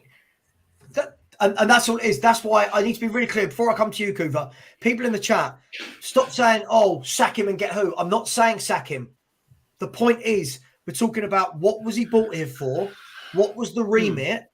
And why did he join? For all those fans that keep talking about. For the record, I am saying sack him. I know you are. I know you are. I want meltdown. I want it happening during the season. I want him to walk. The reason, but listen, the reason he came in was simple. The Man U game, for the first time ever, serious heat was brought on him, and it was loud, and it was. But I was there. It was very loud. Mate, I was there, but it was the most joyous thing I've seen in that stadium. It's something I've waited 15 years to be heard, and tried to sing myself in the old White Hart Lane, and never got going. But when I heard that, I completely forgot we just got battered 3-0 in a shambolic performance. That was like music to my goddamn ears. It's like literally, I was like, thank you. And I was there for it. Obviously, I felt the same at Palace when we won 4-0. He had to bring him in. There was no other manager at his level. I know, Savva, you don't think he's at the elite level. That some people don't. Some people. I am the one that think he is an elite level manager. But that's up for debate. Am I allowed to question that, Brian? No, you can question that. But I was about to say, whether you think he was that elite or not, he was the most high-profile manager available out there that was available that would just shut it up. And that is why he had to do this. If he had gone, I brought in Eddie Howe or someone not at the height people put Conte and the attraction of that name, it would have been a bloodbath. It would have been an absolute bloodbath. So he had to do it quickly, and he had to pay what he had to pay, and that's why he's here, because he had to do something. But why did he join? That's my point. I get all that, but why did he join? I don't know what happens in these meetings. I really don't know what happens in these meetings, even with Paratici or throughout the time with Jose, where they are believing anything that comes out of Levy's mouth. They could probably show him the books. They could probably say to him, this is what we're doing. This is what's coming in. These are the events we got going in. This is what we can give you. And it all sounds cushy-coo. And then once you sign that contract, believe in what's being said, then something else. Oh no, something's happened. We needed to put some money here, or build this, or buy a new retractable pitch, so whatever they're being told is lies. So okay. So we're going to revisit this elite conversation a little bit later, because I'm of the opinion that you can't have not won not winning anything in Europe, being god awful in Europe, how Conte has been throughout his career. I don't believe that can be elite, but we'll come back to that. Kuva, answer this for me. I think it would be better to be grateful if a top manager, I love this. It would be better to be grateful if a top manager comes to us. He did a very good job last year. I think he wanted to take a challenge. It wasn't for money as he walked from Inter. Do you want to dissect that for me, Kuva? Really? I can't think of anybody that walks away from 300 grand a week salary. No, I think money's a very good motivator to stick at the job. Yeah. Now, if sorry, what was the rest? What was the rest of it? It was we should be grateful that. Grateful. I love this one. Honestly, we're not Forest Green Rovers, by the way, guys. We're Tottenham Hotspur Football Club. Sorry, no disrespect to Forest Green. That was just the first one that came to my head. We should be grateful that we've got Antonio Conte. It's the same argument as we should be grateful because we're top half of the division with a lovely ground, and we're entitled if we want trophies. Really? Yeah, we are entitled if we demand trophies. Shouldn't be entitled to want them. Shouldn't be entitled to. We're not entitled if we want the club to at least look like they're trying to win them. Yeah, I mean, Christ, be grateful for everything. This is the argument that gets used by politicians when they're basically screwing over the masses. Be grateful for what you've got. Yeah. Shut up, sit down, stay quiet, consume. Be a good little consumer. Yeah, everything's fantastic. Consumers, the word, exactly. We're customers now. We're not supporters anymore. We're customers. That's the very sentence my wife said to me last night. Sit down, shut up, be quiet, be a good little Savva. That's what she said. And you did exactly that. But look, the key thing is, I think people listen. I'm always somebody on stream that wants to be very clear that people understand the conversation. not what they want to hear. I'm not sitting here saying Conte is a bad manager. I've never said that. Whether I like his style of football or not is completely irrelevant to any conversation. For me, I'm asking the question, why did the man come to Tottenham, having seen the history and having seen how we acted? And equally, why on earth would he sign a new contract like people like Greg Spur want for another 2 to 3 years after having seen how we've worked for nearly 18 months? Brian, sure, that makes sense, right? It's not about liking Conte anymore. It's about what's the point in any of this? No, yeah. See, with this part, I'm completely with you, because if I'm people going, "Oh, Conte needs to sign before he gets bagged," and blah blah. No, every manager, Conte has now got him by the balls and said, "Right, we're going to call this for how it is now. You're going to have to show me ambition to get me to stay. If we don't show him the ambition, and we're not going to do what leads him to titles, then there is no point of him being here." And like I said, I'm as much Conte in as I am Levy out. I really am. I love Conte and I want him to stay for a long, long time. And the rumours are he wants to stay until he wins a trophy. So he'll be the manager when I die. Yeah, well, manager when he dies, more like. Sorry, either way, yeah. Can I just say something to Greg Spur, because I can't be bothered typing that. You never listen to the bloody replies, Greg. As far as I'm concerned, you're nothing but a troll now. Yeah, I don't care. Just shut up and move on. Let's sack that's not what we're. This is what I mean. Context is key in everything, and it is. As Kuva was saying, you're either doing it on purpose now, or you're just not listening to what's being said. You have to be doing it on purpose, because we don't. It's not about the way about we play football. I said if we win the FA Cup this season, we'll all be celebrating, of course. And it's not about how we play. We could play with 30% possession and win 1-0. That's not what we're trying to say here. But what's the point of having a manager that's not going to be back to play the way he wants to play? But yeah. The problem is here is this, Greg. Look, I've offered a million times, mate. You're more than welcome to come on and tell us. But I feel like when you have this debate, you think you're having it with Kuva. You think you're having a debate with me. But what you're actually doing is creating a context in your head and thinking that everyone else is going against you for your own context, right? You're not getting the point, mate. If you want Antonio Conte to stay, cool. No problem with it. Kuva and I, the point is, great. He stays. Now what? The next 3-4 windows he's not backed. Fans like you going, yeah, but he's a winner, right? But he's not being backed. So what's and he's not winning. Point? So what's the point? I'll just give it one more go, try and be as clear as possible. Right, Greg, if you're listening, it does not matter who the manager is at this club. We are winning nothing under this board. So if you keep coming back with an argument about who do you want in as a manager, they're not going to win anything. You're right, they're not going to win anything. Yeah, exactly. It doesn't matter. It does not matter. All I want is the explosive confrontation of Conte leaving and all the fans to be pointing their finger at Levy and saying, now what? Kuva, that's pretty spot on. I mean, if they sacked Daniel, if Daniel Levy sacked Antonio Conte, at least it will give everyone now the excuse to just now be Levy out. Everyone will then want the ownership to change. Even the flip-flops and stuff will finally sit on that camp. So that could be the one only good thing about him getting sacked. No, Perchy, I have to say, I completely disagree with you on this one, because you have a lot of people saying, "Oh, but Conte walks.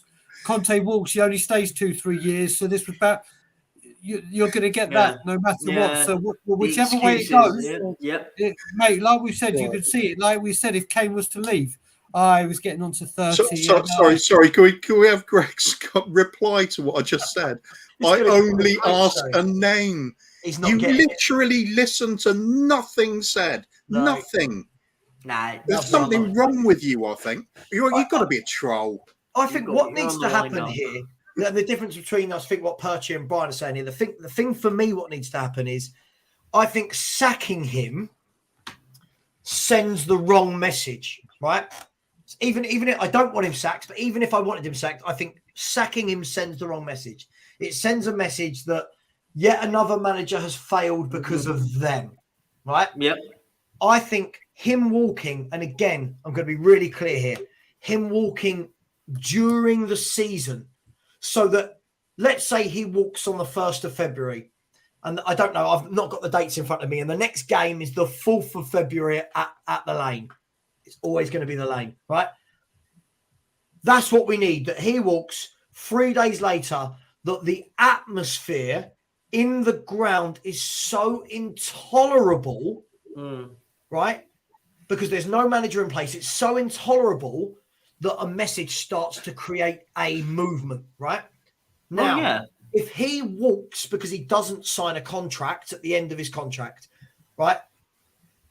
The problem with that is now there's no games, right? Now there's no games. So what happens is you get the rest of May where there's no games, all of June, all of July. Now also you need 3 months without a game. In that time, you've got new players who have come in. You've got a new manager that's come in. And it's almost unfair to those players for the first game of the season back to then start chucking this vitriol in the first game of the season. It needs to be mid-season whilst it is fresh, while it's happening. If he just walks at the end of the contract, for me, it will tell you everything you needed to know, that now it's purely about money. Yeah, that's fair. At the moment, this can only be about money. There's no other thing keeping him staying here, is there, guys? No, that's fair. Yeah, Anyway, agree. Agreed. There you go. I've solved all of Tottenham's problems, guys. Let's talk about the Tottenham Hotspur Supporters Trust. This is a fun one. This is gonna be fun. In layman's terms, Kuva, what does a supporters trust do? What should they be doing for us fans? You've got me. I don't even know what it is. Anyone? Brian? There's things they definitely. Well, actually, let Brian go. He's probably had more dealings with this than I have by a long way. All right. So what have I got to say about? So first of all, when I think the name is a bit stupid, and the reason I say the name's a bit stupid is when you say supporters trust. What does supporters trust mean to me? It means that they're there as the intermediate between us, the fans, and the club for anything that we have grievances about, whether it be something in the stadium, whether it be the style of play, the manager, whatever aspect it may be, even the customer service, like when you're phoning to try and get a ticket. But obviously, what I when we did the NFL protests, the first NFL ones that I came back for, not the NFL just gone, the one before, they didn't do a thing to help us. They didn't do anything. They did their thing at the Super League and it sounded good, then it disappeared. But yet they protested against Newcastle owners. And they did it right next to us. I was like, are you kidding us? You're worried about another team. Forget that politics. We're talking about our own club here. And I really I really grilled them. I really went in hard on them. But then obviously I spoke to someone and I had to take it back a bit because I didn't understand the supporters trust. I did understand, I just hadn't thought it through. They do a lot of good work for the club. They do a lot of good work, like for the people with disability access and people from overseas. And so they do a lot of wonderful stuff. The part where there seems to be this breakdown is obviously when we talk about what we're talking about now, the football, the board, the lack of transfers, where we going as a club, what's the plan, what's this? They haven't responded. Daniel Levy hasn't responded to them since the Super League. Obviously, I'm coming on to what's happened today. The only time they seem to pipe up the Supporters Trust with things like this is after us at Levy out and the people that me and Perchy are in a group with. And whenever, not just us, because there's other people that Levy out, obviously, but whenever we start making noise, all of a sudden the Supporters Trust comes out and it's Sky Sports News and it's a letter and it's an email and it's a this and it's a that.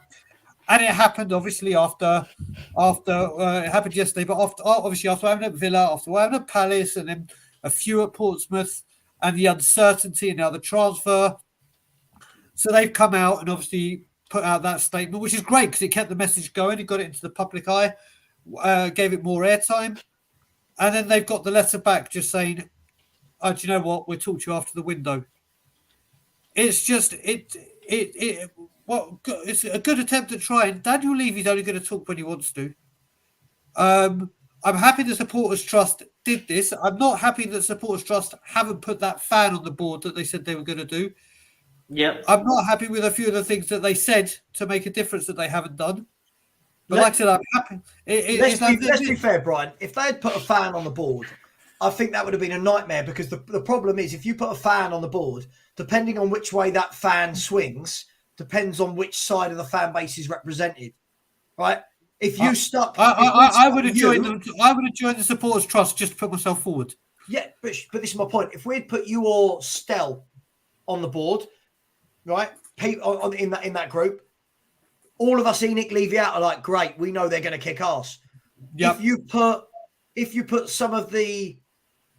the cheese room, the Enoch Levy in people in, we're all going to be sitting there going, well, they don't represent me. That's not what I believe. So I didn't see from my perspective how that was ever going to work. I don't see there's many, not level-headed. I think there's many level-headed fans, but I don't feel that there's too many that could argue both flips of the coin, if you know what I mean. But that's what it comes to. You've got to remember, like I said, the Supporters Trust, that name, I expect more from them when it comes from this. But it's like we need to push them for them to do anything. How have they not seen this? How have they not seen it after the window? How have they not seen it after manager? They should be doing things and then they'll have our support. Not we need to start making an uproar and then they think, oh, do you know what? We best make ourselves look like we're doing something here because it's always, and I'm not trying to say it because, and I'm not saying it's because of my group, because obviously people know if you follow me on Twitter every single day at the moment, I am going absolutely batshit crazy. Other people are as well, but it's every time people that are Levy out and Enoch out start making noises, big noises, that there just seems to be a domino rally effect of what happens. And the Supporters Trust have done their bit, and now we'll wait till February, March, April, May, whenever the bloody hell Levy is going to actually respond, and these financial reports will be out soon. Mm-hmm. But with this time, the way things are going, we aren't going anywhere. No. We aren't going anywhere this time. It's just the Supporters Trust. God. So I was going to say, so in terms, guys, of the question, they said they've put 4 questions, if I'm right. They've put 4 questions to the club.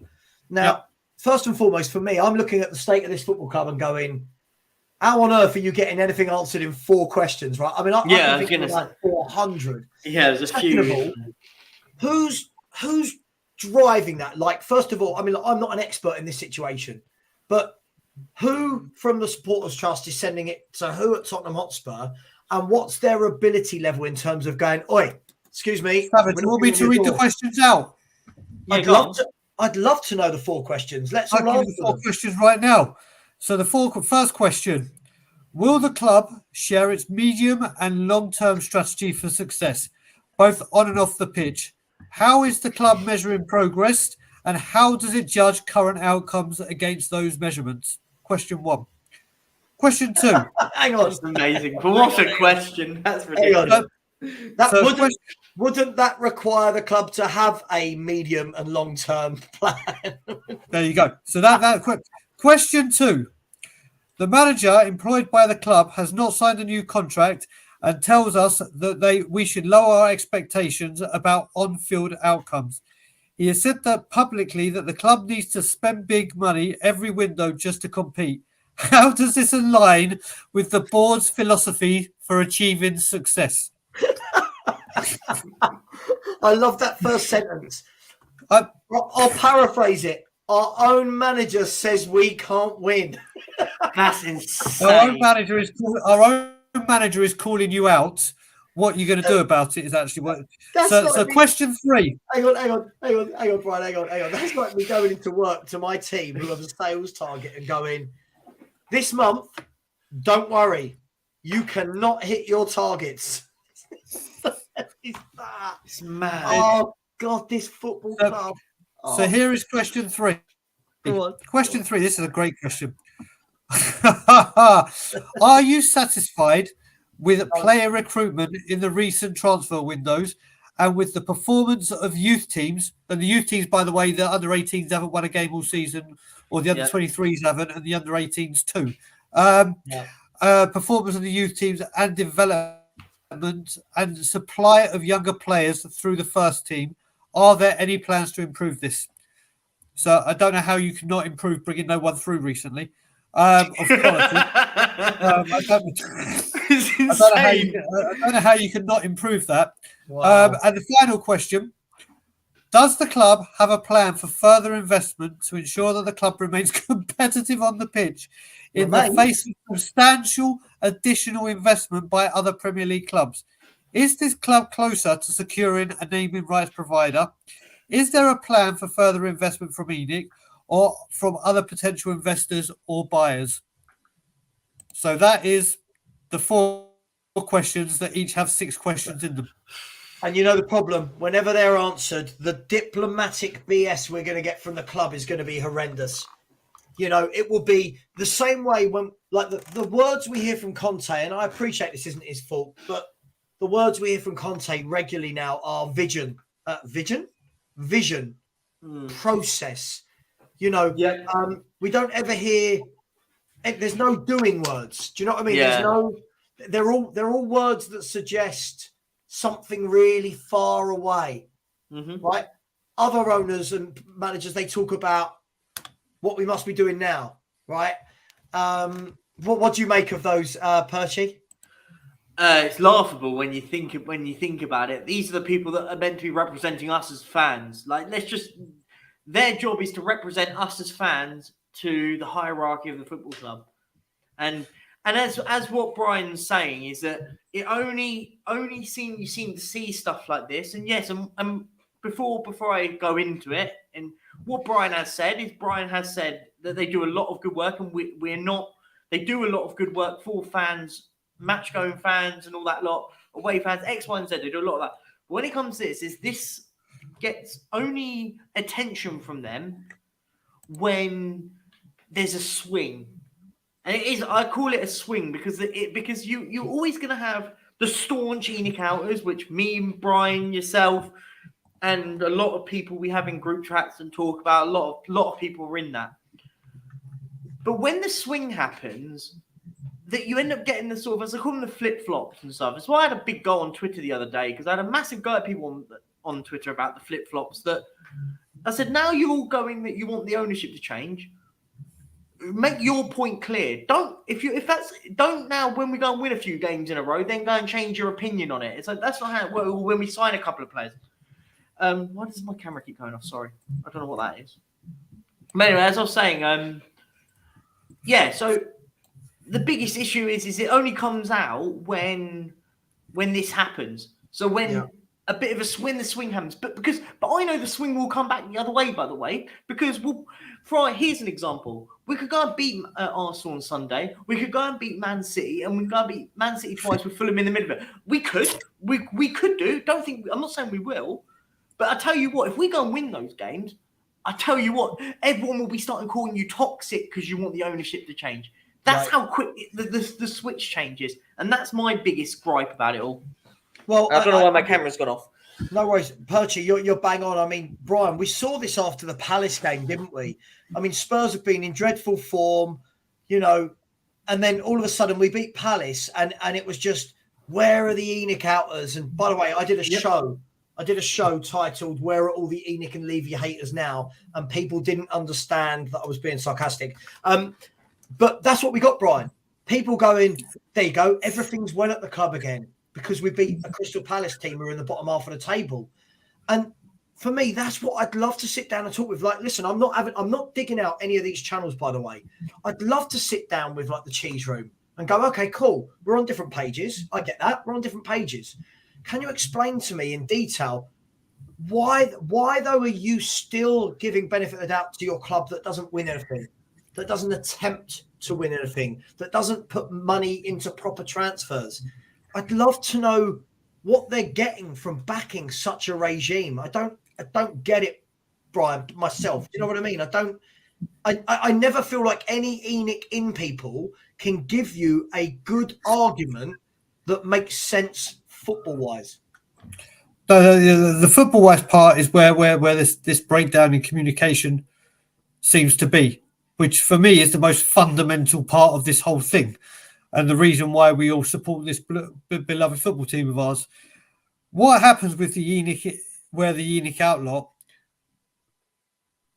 This is what happens. That we win one game 4-0, and we're singing it loud and with a big proportion of the away crowd singing it, and you get people going, there was only 6 people singing it, or where are the Levy outers? It's like, well, we were live on TV. You heard us.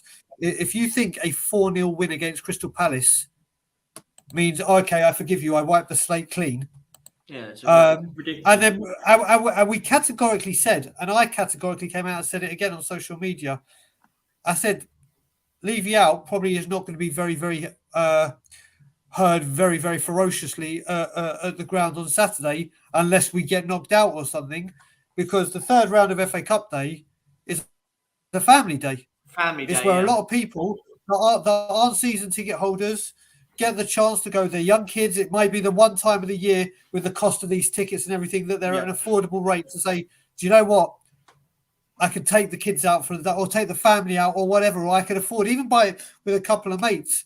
It's not the hardcore people that are there week in, week out. A lot of people come with their children. It was never, ever. It happens as well with Arsenal. Listen, at Arsenal, I'm one of those fans that have said from get-go, I will not say a bad word about Levy, because that game is all about being there for the lads. That's all this game is. If we're 2-3-0 down in the 86th minute, you bet your ass something's going to start. You bet it. But until then, but I can't stand it when we get one good game, one half of football, or we go through to the next round. I had someone said, Brian, you're such a bitch. Why are you moaning? We are 5th in the Premier League. We are into the next round of the Champions League. And we are through to the next round of the FA Cup. Amazing. And I was like, that's fine. But it's fine then. It's all good. It's all rosy then. That's exactly it. Exactly. It's all rosy now. We're 5th in the league. When they go, we're through to that. I heard people who say, we battered Portsmouth. ENIC in. I was like, battered? I was there. We may have had a light share of the possession, but that's because we're going backwards, sideways, backwards, sideways. And they go literally after one half. Kuva's seen it as well when I've been on because he watches me on social media. He's getting to Twitter now. After a half of football and after a win, a 1-0 win against Portsmouth, where again Jed Spence doesn't get a start. It's incredible. Where are the Levy out and ENIC out mob? My particular favourite is we're improving all the time. We're better than we were last season. Because of course last season we finished 4th, we're 5th now. And of course 5th is the new 4th, isn't it? But what I'd love, guys, honestly, on a serious note, what I'd really love, right, is I'd love somebody that is genuinely really happy with these owners, and not in a horrible way, not for a row, but I'd love to put the link in the chat for them to come on and just explain in layman's terms what is it that, you know, not why we're wrong and why you're right, but what's the bigger picture in your minds? What is it that you've seen in the last 22 years that makes you think, yeah, actually, I do like these owners and I do like the process and the vision, etc. So if there is anyone in the chat that feels that way, this isn't a democracy, right? This isn't a dictatorship. I will put the link into the chat. You're more than welcome to come on. My question is, not many people ever seem to do it. I've contacted YouTube channels that are very much ENIC in, and I said, hi, I've been very polite, said, hi there, listen, appreciate you've got your show, I've got mine, would really like to do some content with you. I think it'd be really good. You've got a different opinion to me. Just would love to have that debate. I don't get a response. I don't even get a response. Like, I'd rather they did that. I'd rather I get nothing. Last word on Spurs. Haven't messaged me back for about 6 months. Won't entertain the conversation. Right? I won't name all of them that I have, but that for me is the worry. Whereas I think people that are leaving ENIC out are always more than happy to have that conversation. Yeah. Always more than happy. Savva, you'll see it. One of the reasons as well, you'll see it. We get called the toxic ones. When we sit here and debate, and right here we're being calm, cool. We've done it on Tottenham on Tour where we've put links out.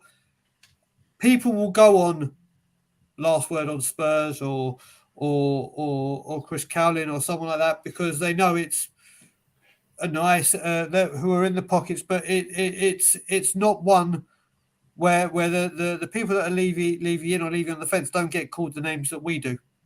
Apparently, if you talk to us, we're going to come on and chew your head off and bite your head off and do everything. Kuva will know as well. I do a lot for mental health.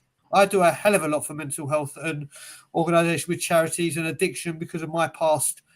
And when people come onto my stream, I will treat them with the respect that they deserve. But they keep thinking, if I go on and say my point, we're going to be like, you bit and effing and blinding and swearing. It's not that. It's to come on and have a conversation. I respect everyone's opinion. I may completely differ to what you think, but I'll never get personal with you or insult you. But they think because we're these channels that are very, very pro Levy out, that apparently we're just going to be absolutely horrific to them and toxic. So it's a big problem with this, trying to get people on to come and do it, but they won't try it. They won't come on and experience it. Listen, I'd love, for example, I don't know the caller, Stephen. I'd love the caller to come on. I'd have a chat with him. I can speak to the caller for you. I speak to the caller occasionally. He's actually really nice. I engage with the caller quite regularly on Twitter recently. He's at least he's a educated, reasonable bloke you can have a discussion with. I might not agree with his views on a lot of stuff, but you can actually talk to him and discuss what's on our minds. So that wouldn't be a bad plan. No, listen, and I don't mean like, come on, let me tell you why you're terrible.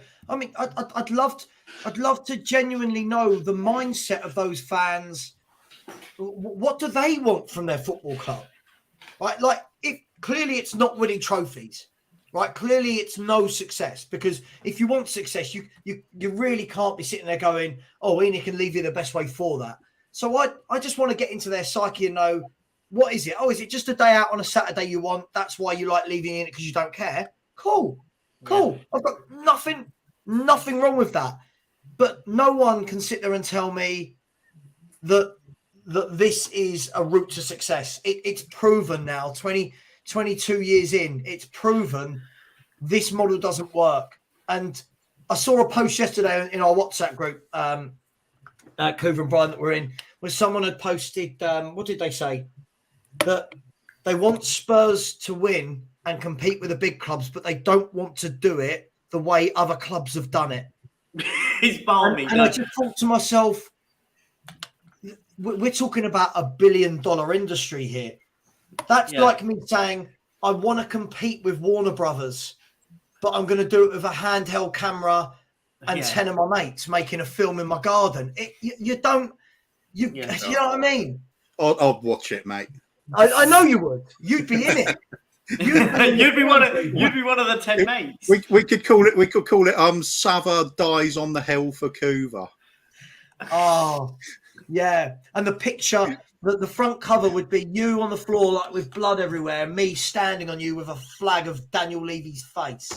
Yeah. This seems like a good film. Let's do it. But we're going balmy. And an empty trophy cabinet in the background. Of course, always. But can I tell you, more than any of this, the thing that frustrates me about the whole Tottenham conversation is whenever I see Spurs represented on Sky Sports, right, whether that be from a YouTuber or from a journalist or whoever, or from a presenter, it's always pervade that we're so happy. It's always pervade that everything is great at the club and look at this amazing stadium and all the fans are so appreciative to go there and see this light show. And I watch it and I think that's not the truth from the section of the fan base I know.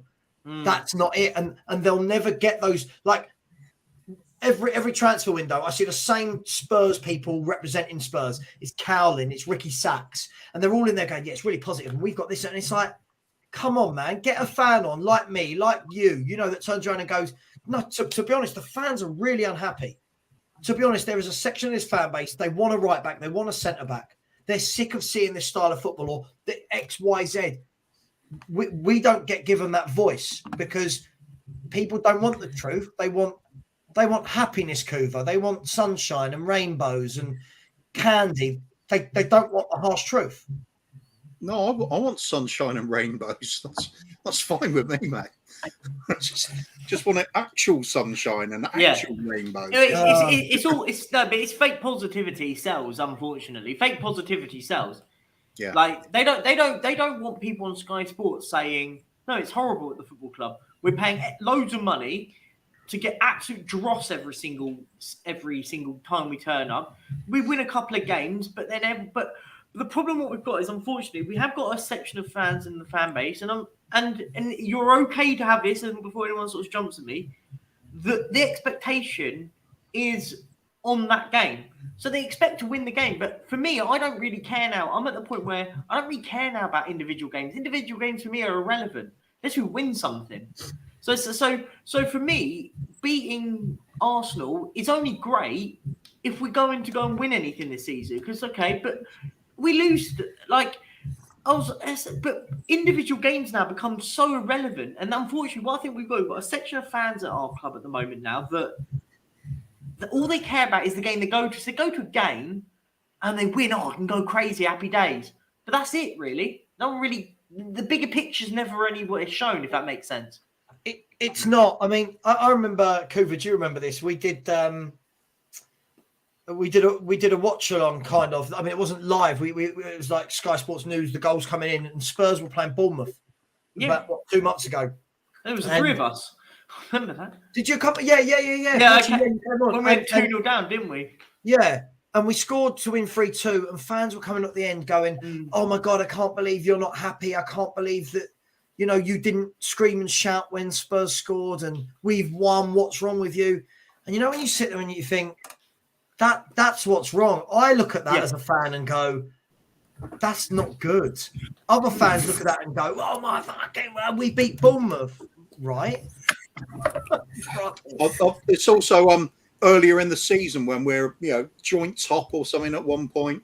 Oh, well, look how amazing we're doing, and we've been playing really dodgy looking football at that point, scraping some wins together that we didn't deserve, getting the draw at Stamford Bridge that we certainly didn't deserve after we played out off the park like nothing I can remember in recent memory. And then the people are saying, oh, come on, how can you not get behind it? We're doing better than ever. Look at that league table. And I remember an awful lot of us are saying, that is not sustainable. What happens when we start slipping down the table like we will? Mm-hmm. And then they still at on our backs when we say, look, this is what we're talking about. And that's, oh, you're so negative. No, it's because we looked at what was happening on the pitch, could see it wasn't going to last, and predicted this because we're unhappy about it. That's the point. We want better for our team. In fact, we demand better for our team than this. And we talked about it as toxic. I find the toxic positivity far worse. Yeah, the acceptance of your lot. Like, this is as good as it gets. Don't ever dream for anything more than that. What is the point in that? What's the point in being alive if you just accept what you're given straight away? Mediocrity. Yes, strive for more. Strive the best you can get. What's the point? But it also goes to the point about us going, like, if for example we were there, I expect us to win regardless. But my point is you could actually give a bit of a grasp at strings. I've got a good few mates who are Brentford fans and stuff, and I was used from like West London sort of way, so I know a lot of them and stuff. And they're loving life at the moment. And I said, but they don't pay the season ticket prices that we do. We go there and we're paying 1,500 quid season tickets, but we're not even competing. Like we got the second highest season tickets in the league, but we're nowhere near competing. So it's like, if we're going to be sitting there as a mid-table team, then fine, but then charge us 500 quid a season and we'll go and we'll just have a good day out. Yeah, Right. but I mean, we've got the longest bar in Europe. You should be grateful. But this And don't forget the biggest club shop. The biggest club shop as well. Yeah, of course we have a biggest club shop. That's not even a shock, is it? We've got a super chat from Adrian here. And Adrian, we're going to discuss this right now. Just quickly before we do, the one thing I'll never understand, I can speak to any football fan about Tottenham and they'll go, oh, you're doing well, or this, that, the other. And as soon as I say, well, this, that, whatever I say back, they go, but look at the stadium. Yeah. One thing I've never understood, guys, is I don't live in the stadium, right? For me, once all is said and done, I'm sitting on a plastic seat watching a game of football on some grass, right? So why is everyone so enamored by a shiny stadium? What is it that they don't understand as that has been not built, not for us, but to make money? I don't understand how people look at that and go, I'm so honoured to go to that stadium. Why? I preferred it in White Hart Lane, watching behind the pillar.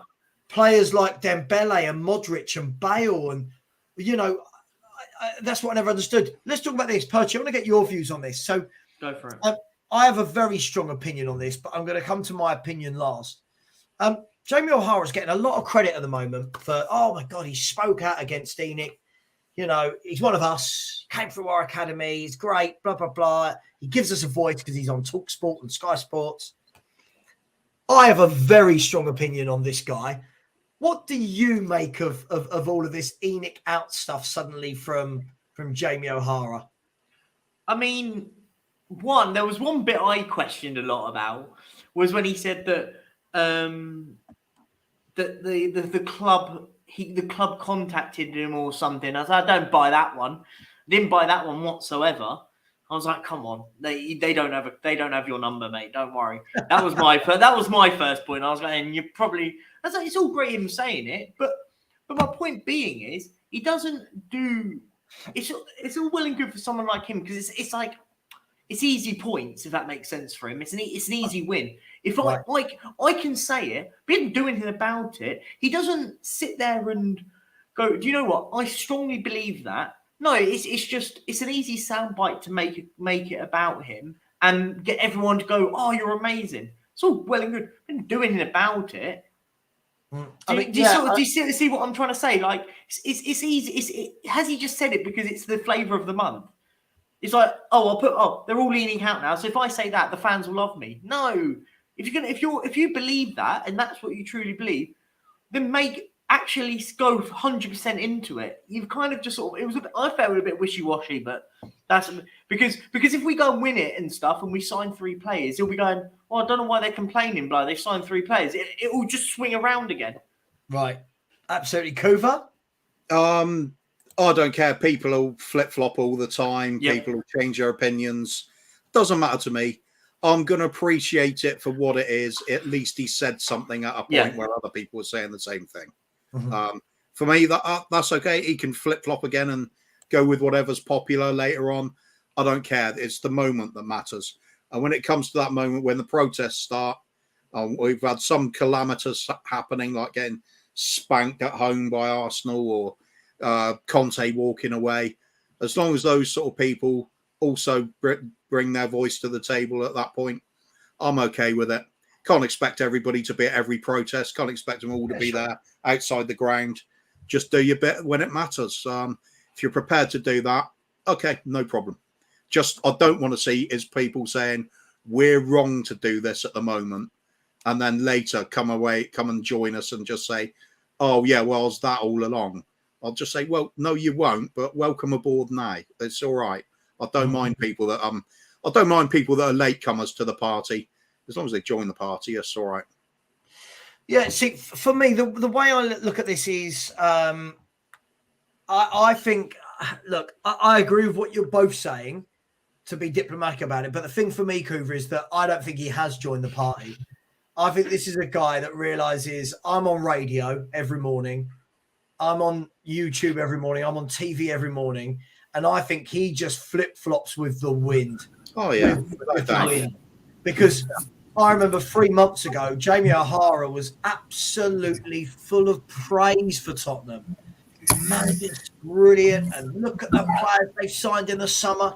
He was saying we'd won the transfer window. He was belittling Laura Woods because she's an Arsenal fan.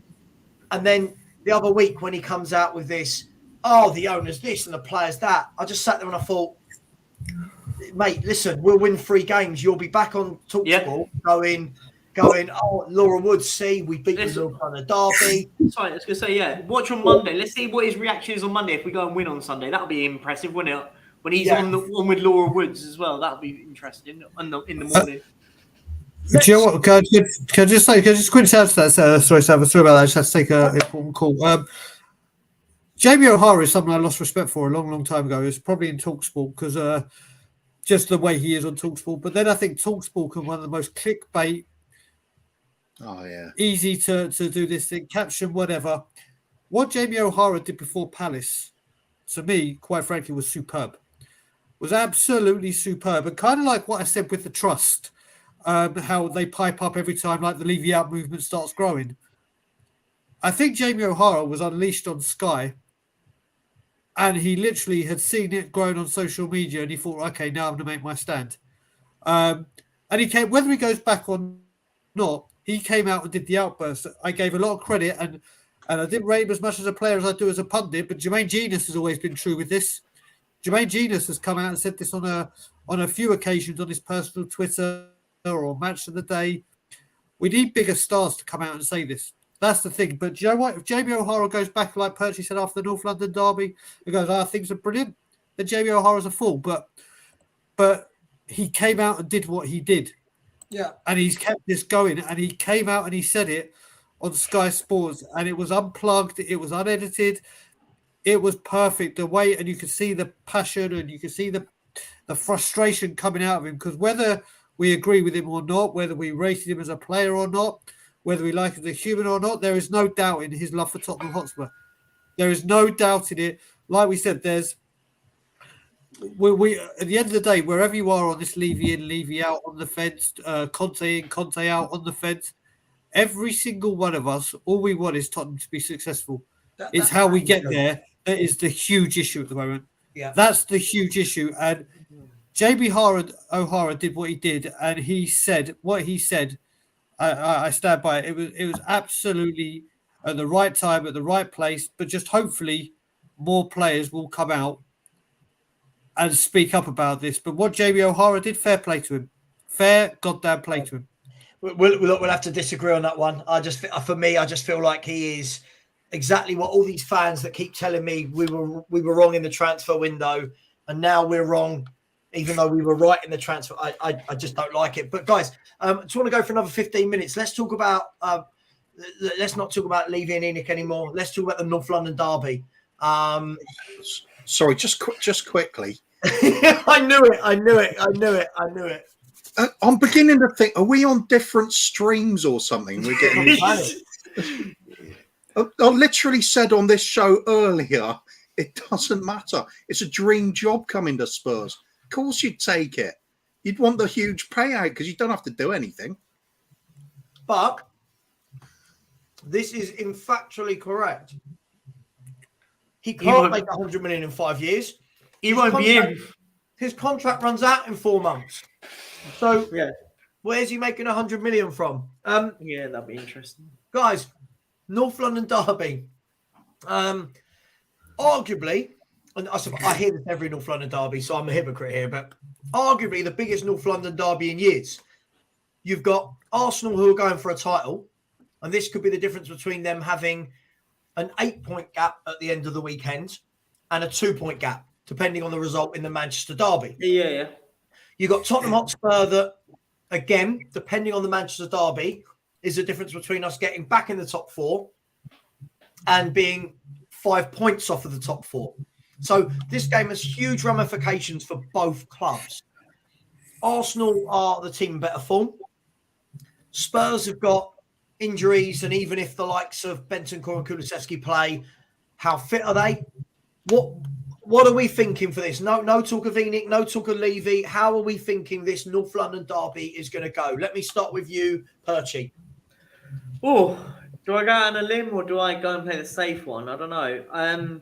Because there's a part of me, it's a weird one because Arsenal at Spurs, it normally ends in one reaction: is we beat them. So I don't know, but then the way we play, the way they're playing, I don't. I do you know what? It's the one where I don't know. I'm going to go and say safe and say a 2-2 draw because I don't know. It's a weird one. We always beat them at our place, but then at the moment we're playing crap. It's a weird. It's actually. It's obviously any sort of game can have any result, but it genuinely is open. We're not great, so they're going to be the favourites for the first time at our place for a very long time, by bookie standards. So yeah, I think we're going to finish in a draw. I think we'll finish in a draw. Okay, Kuva, let me come to you. I mean, I think where I sit with this, and I want to get your opinion on this, is the difference with Arsenal is a lot of these other teams where we've been playing bad, like i.e. the first half against Palace. These teams don't take their chances, whereas the likes of Newcastle do, the likes of Liverpool did, Man United did. That's my worry with Arsenal, is if we have one of them 45-minute spells that we then give ourselves just that little bit too much to do to be. It could be done at half time, couldn't it? Yeah, it could be done at half time. What do you make of that, Kuva? It's the difference between being in fifth and being in first, isn't it? Right. Arsenal have had plenty of games this season where they've not been on it and they've still got a result. You could say Man City are probably the one that's suffering the most with it. Sometimes they have a bad game and don't get a result. At Newcastle, one game they've lost in the league, and that was against Liverpool in the last minute. They found a very, very strong way to play football. That they can have bad patches, just weather it, go shut up shop, play defensively, and they know they're going to get a clean sheet, or they can just play a balanced game and know they're going to nick a few goals. They've got those sort of options. With us, it's like there's not an option of how to play. It's whatever we're forced to play because we can't manage anything else. Yeah. So when we do play badly against the big teams, we concede the goals, but we can't claw them back. That's the difference between playing the likes of Liverpool or Newcastle and playing the likes of Bournemouth. I think Arsenal have got to be up there with the likes of Newcastle and Liverpool. They're there at the top of the table for a reason. If you're going to ignore that, then I'd say you're being a bit foolish. The only hope we've got is we've got home advantage. It's a London derby, and there's history suggests we should get something out of it. But the trouble is with looking at the history of these results is eventually that has to stop. Eventually it comes to an end, those runs of unbeaten games. Yeah, I think that's the big fear for me on Sunday. Arsenal are a better side than we are. That's it at the end of the day. Yeah. It's horrible to say. Yeah, it is. I mean, Brian, look, Kuva's right. History suggests, we're at home. You'd like to think that we can't play as badly as we have been in first half of games against our rivals. But we are a little bit depleted. And even if those players play, are they going to be match fit? Bentancur hasn't kicked a ball for over a month. Kulusevski always seems to be injured. Arsenal are going to be at us from the first second. What are you worried? Do you think we can nick a result? What do you think? So first of all, I just want to respond to Greg Spurs telling Kuva that Conte says he's had a vision, he's staying. All I will say is Sol Campbell said he was signing a contract extension. Yeah, how did that one work out? Exactly. So that's the only time I'm mentioning that. Also to that, Conte also said 4th, 5th, 6th, 7th, 4th. What does the club want? He obviously doesn't know what their vision is yet, does he? So yeah, getting back to this game, I will say this is the first time since they went invincible, but I'm absolutely dreading this North London derby. And my good friend Tony here, all the way in Sweden, I'm with him. It is essential. I think in this game it's actually more essential that Bentancur's there than Kulusevski. But from what I've read, Bentancur's not going to be, but Kulusevski and Richarlison are back. From what I've read, could be wrong. So I saw on Sky Sports News Kulusevski was training by himself at the far end of the pitch. Bentancur wasn't in training.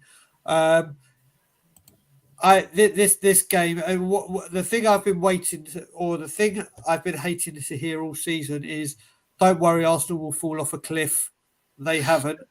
And then don't worry when Tottenham click. we'll go. When we Yeah, play this game, what we're does exactly, that we're mean? exactly we're What- exactly halfway in January, and like Kuva said, and Perchy said, and you said, the point difference. This game does scare me, but what does give me hope is we're at home, and I know what this crowd is going to be like. We saw it. I got to experience it only via TV in Toronto last year. I'll be there this time. Also, what we got to remember, this was if we can get off to a fast start, which again, when you look at it, we need to. We got off to a fast start last season and got 2-0 up. When someone sent me a stat at half time of the Portsmouth game saying in the last 13 games we've only gone ahead. We've only scored in once in the first half, and that was Leeds. I was like, oh shit, here we go. That's a stat that's got to change. We keep saying this has to be a fast start. We have to come out of the blocks. We have to. Well, this game more than anything. And Arsenal, it's whether they can handle the pressure, and if they're youngsters, which let's face it, they are still a young team. How they deal with this. Listen, they've been answering questions all season. Every question they've been answered. That's my thing, Brian. I've heard all season that this club that are now exactly halfway through the year, wait till they come up against Man U, wait till they come up against Liverpool, wait till they come up against these, they're halfway through the table and 5 points clear. Now, whilst I do not think, I can't say that clear, I do not think they will win it, I do think they're a much better football team than Tottenham Hotspur. I don't think that means we can't win. I just think for Spurs to win, you need Bentancur and Kulu fit. And I feel like if those two play, this is the strange thing about this for me. Of course, they've got to play if they're fit. But I also feel that could be our downfall because you've got a bloke in midfield who's not played 90 minutes for over a month. Yeah. Against Xhaka and Partey, who are very much informed central midfielders right now, both fit, both know their job. Plus, Odegaard drops in there to help them make it a 3, whereas we only have a 2 in there. And then you've got Kulusevski on the right hand side against. They're quite strong on that left with Martinelli and whether it be Tierney or Zinchenko. I just worry. If we start slowly, that's my worry. I'm not saying we can't get anything. Savva, can I ask you a question then? Can I ask you a question? Let's say I actually quite agree with what you're saying when it comes to them. I think in the squad they're vital to us, but the fitness issues could have ramifications and problems with lasting the distance. So if let's say Bentancur is out, he's done. Who are you playing? Because Højbjerg starts in this game. I swear to you, I'm telling you now, I would start Sarr. I will start Sarr. I wouldn't in a million years. I've been very, very impressed with Sarr. I have been very, very impressed with him. What's he done? He played 26 minutes against Crystal Palace and then played in a 1-0 win against Portsmouth, where we had 78% of the ball and didn't actually have to do anything. So I'll tell you the one thing, Savva, what he's done, and I was at Palace and I was at Portsmouth. One of the things I loved and he was incredible at is his awareness off the ball. When you watch it again, when they say when you watch it live, you see different things for obvious reasons. The football was so boring at times. You remember when Sky used to do player cam? And they just showed you someone for 15 minutes wherever they went. Yeah. I pretty much did that with Matt. His anticipation to be where trouble is and his movement off the ball is outstanding. Outstanding. On the ball, he's very calm. He was very calm. Listen, it was Portsmouth and Palace. I hear you, Brian, but aren't we doing that thing that we always do as football fans? Like, literally, sorry, I'm not counting the game against Portsmouth. I'm not. He's playing against, no offence to them, but he's playing against the team that were bottom of the form table in that league, right? I'm going to take him on his face value of his 26 minutes. Danny, I'll put the invite in, right? Now, my problem with this, again, I don't want anyone to think I don't think Sarr will be a good player. I'm of the opinion that we don't know what Sarr's going to be yet because he's played 26 minutes, right? But you get comments like this, like Sarr is a quality player. I mean, quality of what? 26. So let me minutes. The other way, Savva. Let's put it the other way, Savva. Basuma can't play in a 2 and has been woeful in it. No, Ollie I Skip disagree. isn't fit enough. Ollie Skip isn't fit enough. Oh, I agree with that. He's awful. He isn't fit enough. I honestly think, like I said, I'm not saying he's going to be quality or he's the next fucking Dembele or anything. That's not what I'm saying. And I said as in Musa Dembele, not Dembele. I think Sarr, and even Conte said he thinks at the moment he's better in the 2 than Basuma. But why? Ask yourself why he's better in the 2 than Basuma. And by the way, we've got no evidence of that at all. I'm sorry. I would argue this to the death. No one's going to give me 26 minutes of football and tell me he's much better than this proven Premier League player, right? Basuma played in a 2 multiple times for Brighton. And even against us in a 2 for Brighton and dominated. For me, this is where, and again, this will stir it all. This is where, for me, it comes down to Conte's tactics. How are you not getting the best out of Basuma, who was excellent for Brighton for 4 seasons in a row, right? Look, Sarr is another one of them that what we do is we go, oh my God, he's brilliant. Look at this cameo, blah, blah, blah, blah, blah, blah, blah, blah, blah, right? I don't get it. And I kept having this chat with Faz the other day. Faz in here saying, we do Savva if you've seen him before. Faz, listen, not had my head buried under a stone. I watched him play 3 or 4 times last year in the French league. Some games he wasn't even starting and the team were right near the relegation zone all season. Right? That tells me he can't be that great. I watched him for Senegal. Didn't really do a lot. I don't know when fans say, oh, what I've seen of him, this is crazy for me. This is crazy talk. I wouldn't chuck him into a North London derby in any way, shape or form. Sorry, Brian. If you would, fine. I would. I think if you do that, I think against Partey and Xhaka, an experienced Premier League 2 in a North London derby in that intensity, in a team that is not playing well, i.e. us, I think you're asking for all sorts of issues. But then I can say we said that with Ledley King against Liverpool. We said that against Tanganga against Liverpool. There's youngsters that come in, and I'm just saying one youngster. I'm not saying play Divine, play this one, play that one, play this one, play that one. There are youngsters that come in with no fear. This is the game of games and can put in a performance. And obviously the other opposition don't know what they're doing. Saka came in at Arsenal. Smith Rowe came in. Look, Smith Rowe terrorised us. That game that Lamela did to Rabona, Smith Rowe absolutely tore us a new one.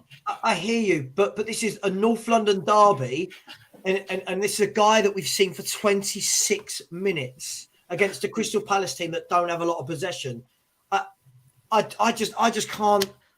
Listen, I feel we set ourselves up for failure. I do. I've seen all of this with Troy Parrott, Dane Scarlett, Ryan Mason, Oliver Skip, Harry Winks. We keep doing this. A player has a cameo and we go, oh my God.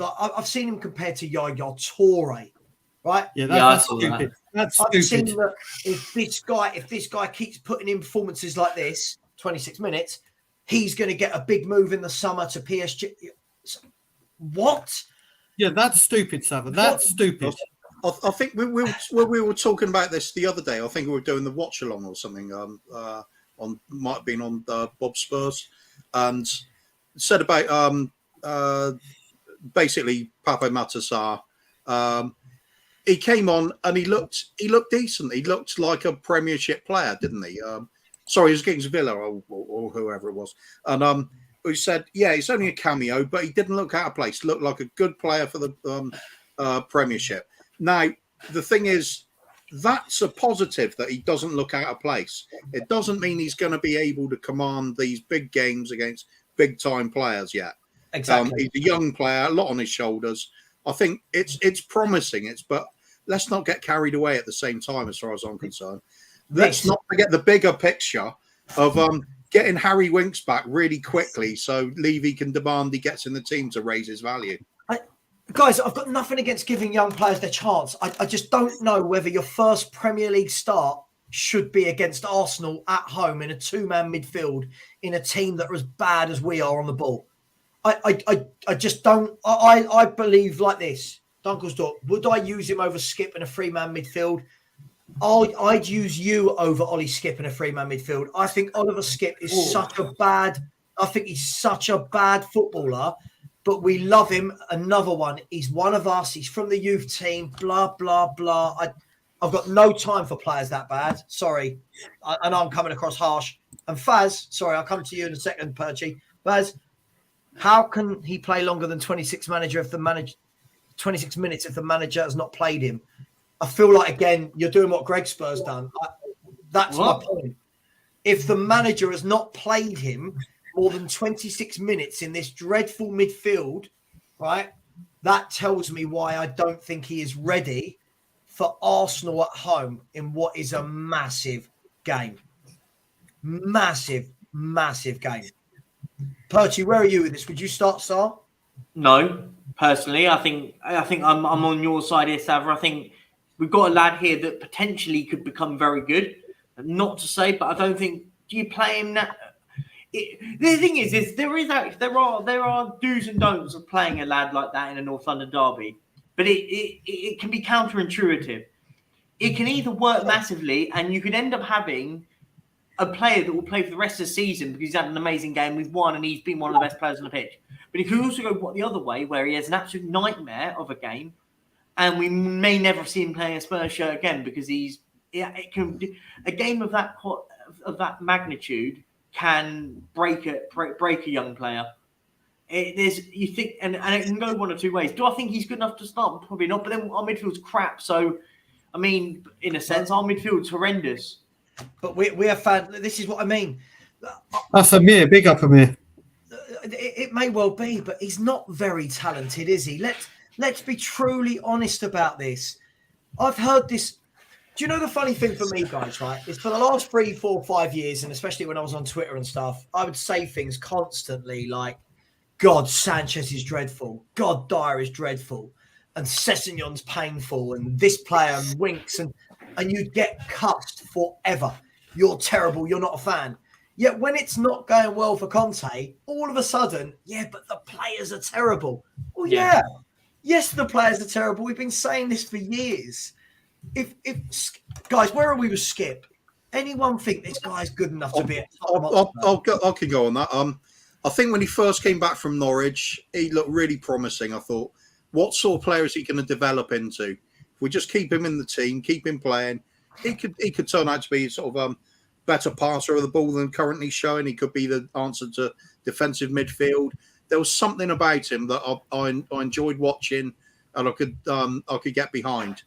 But with Skip, the unavoidable fact is he's had horrendous injury problems. Yeah, it has robbed him of any sort of development in his play.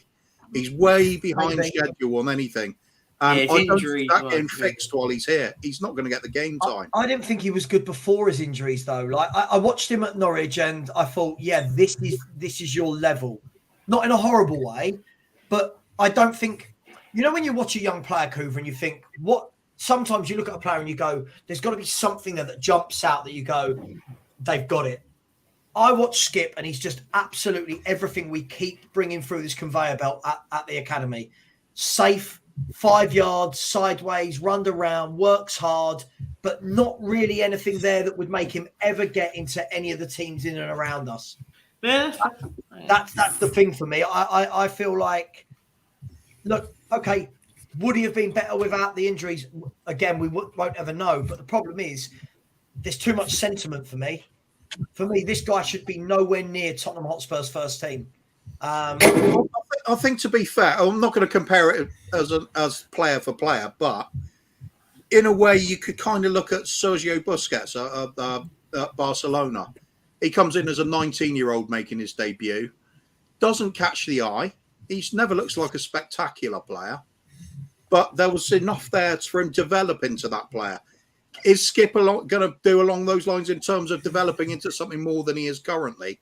I don't think we know, and I don't think we're going to find out at this club. But I think the thing is, the problem with using any Barcelona graduate as I know. my comparison is that they've grown up knowing that's everyone knew what Busquets' position in the team was going to be, and they've seen him do it for years and years. Yeah, but the point is, it's sometimes too early to just write them off as saying they're not going to develop further than they are. I agree. For me, I'm with you. At Spurs, is Skip going to get the chance? I don't think he will. No. For me, I think there's a lot of talk of another midfielder for that very reason. I think he looks at it and goes, after Basuma, Bentancur and Højbjerg, what have I got? Again, I'll say it. Sarr could be this great, wonderful player. I've never seen him really doing it. I didn't see him do anything the other night that made me go, wow. I think it's more that we are absolutely starved of we are starved. Carl, sorry, mate. I know you're in the background, but I'm going for 5 more minutes, so I'm not getting anyone else on, mate. Sorry. I will at the weekend for the charity stream for sure, but not at the moment. Yeah. Completely lost my train of thought. For me, I think we've been so starved of success, lads. That I think we see a young player that comes on and is okay, and we go, oh, this not for me. I'd go with proven. If I was the manager, I'd pull Basuma to one side if he's fit and go, I need you today. Yeah. I need you. I need those performances. The reason we signed you, I need you with Højbjerg to go and bully Party and Xhaka. I think, I think you're spot on. I think, do you know what? The one thing I want to see on Sunday, where I want to win, yes, I think that's collective between all of us here.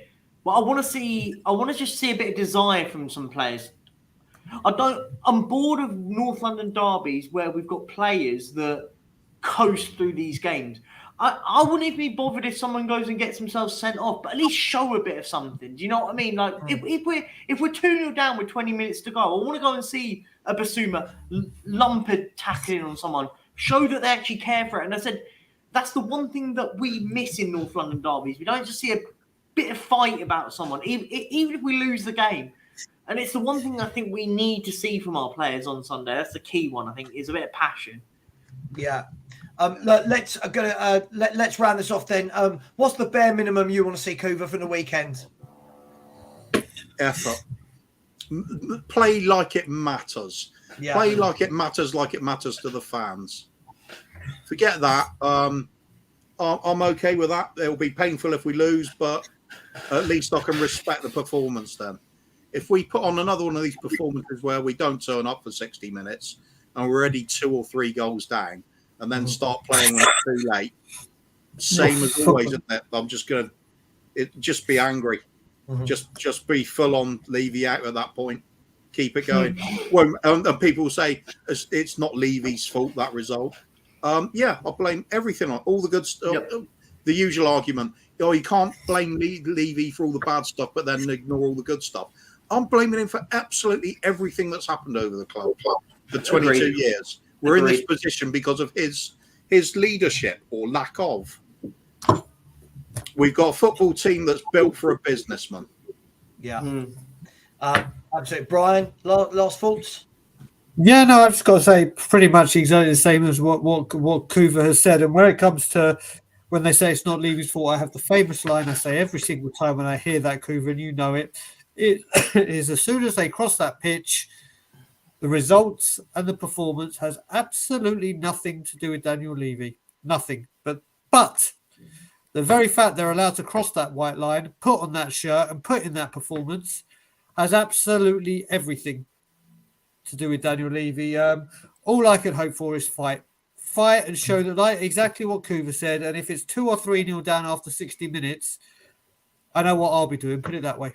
And I know what a few other people or a few hundred or a few thousand will be doing. And that will be what I'll take away from it. If we are 2-3-0 down, that the place will go absolutely apoplectic.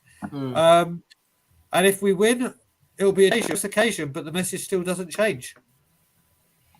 Yeah. I think for me, result-wise, 1-1 springs to mind because what happens? Can't be angry about the loss. can't be excited about the win, and Yep. it just does the bare minimum to keep things just plodding along, doing nothing. Yet we'll have some fans will look at it as, whoa, 2 games unbeaten, and the rest of us will be going, well, that was shit. We should be winning. Exactly.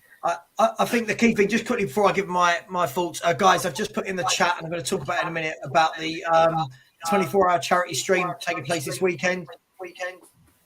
Oh, Get an echo, feedback.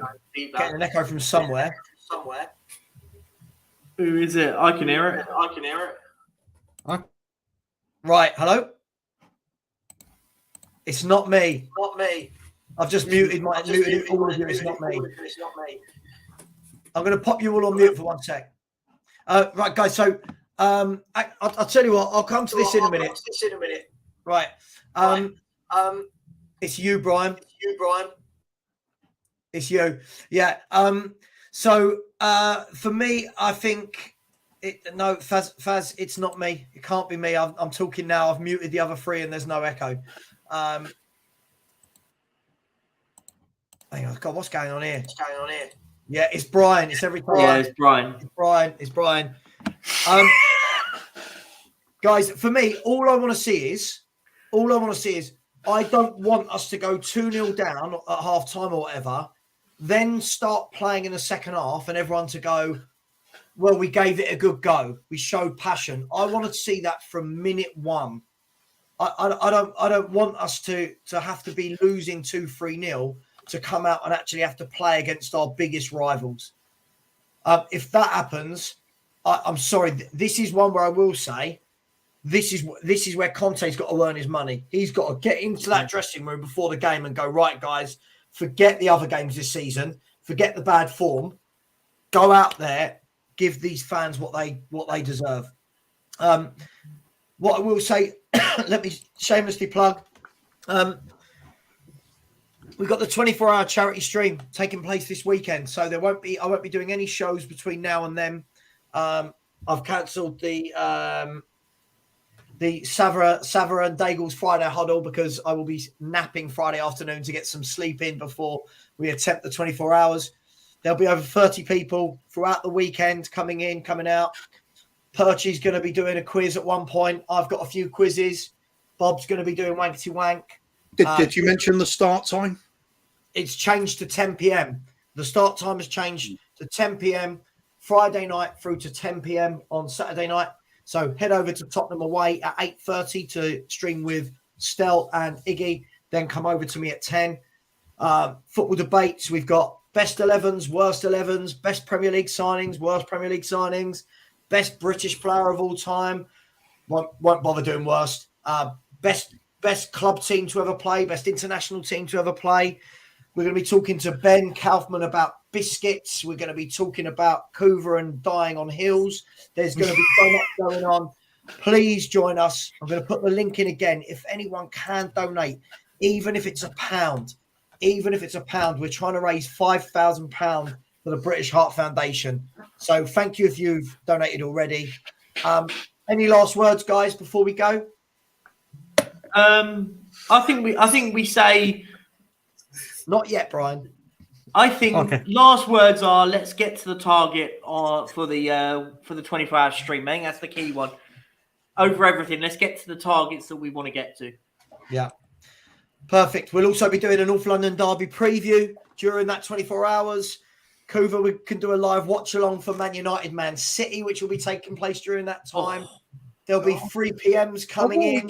What are we going to do with that? That's like watching football. We don't do that. We don't watch football. What they're going to do, Puva? Puva? God, that's his new. That's amazing. I'll take it.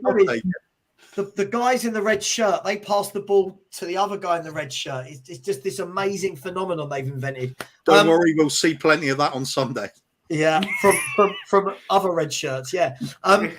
Guys, much love. Thank you, Perchy. Thank you, Kuva. Thank you, Brian.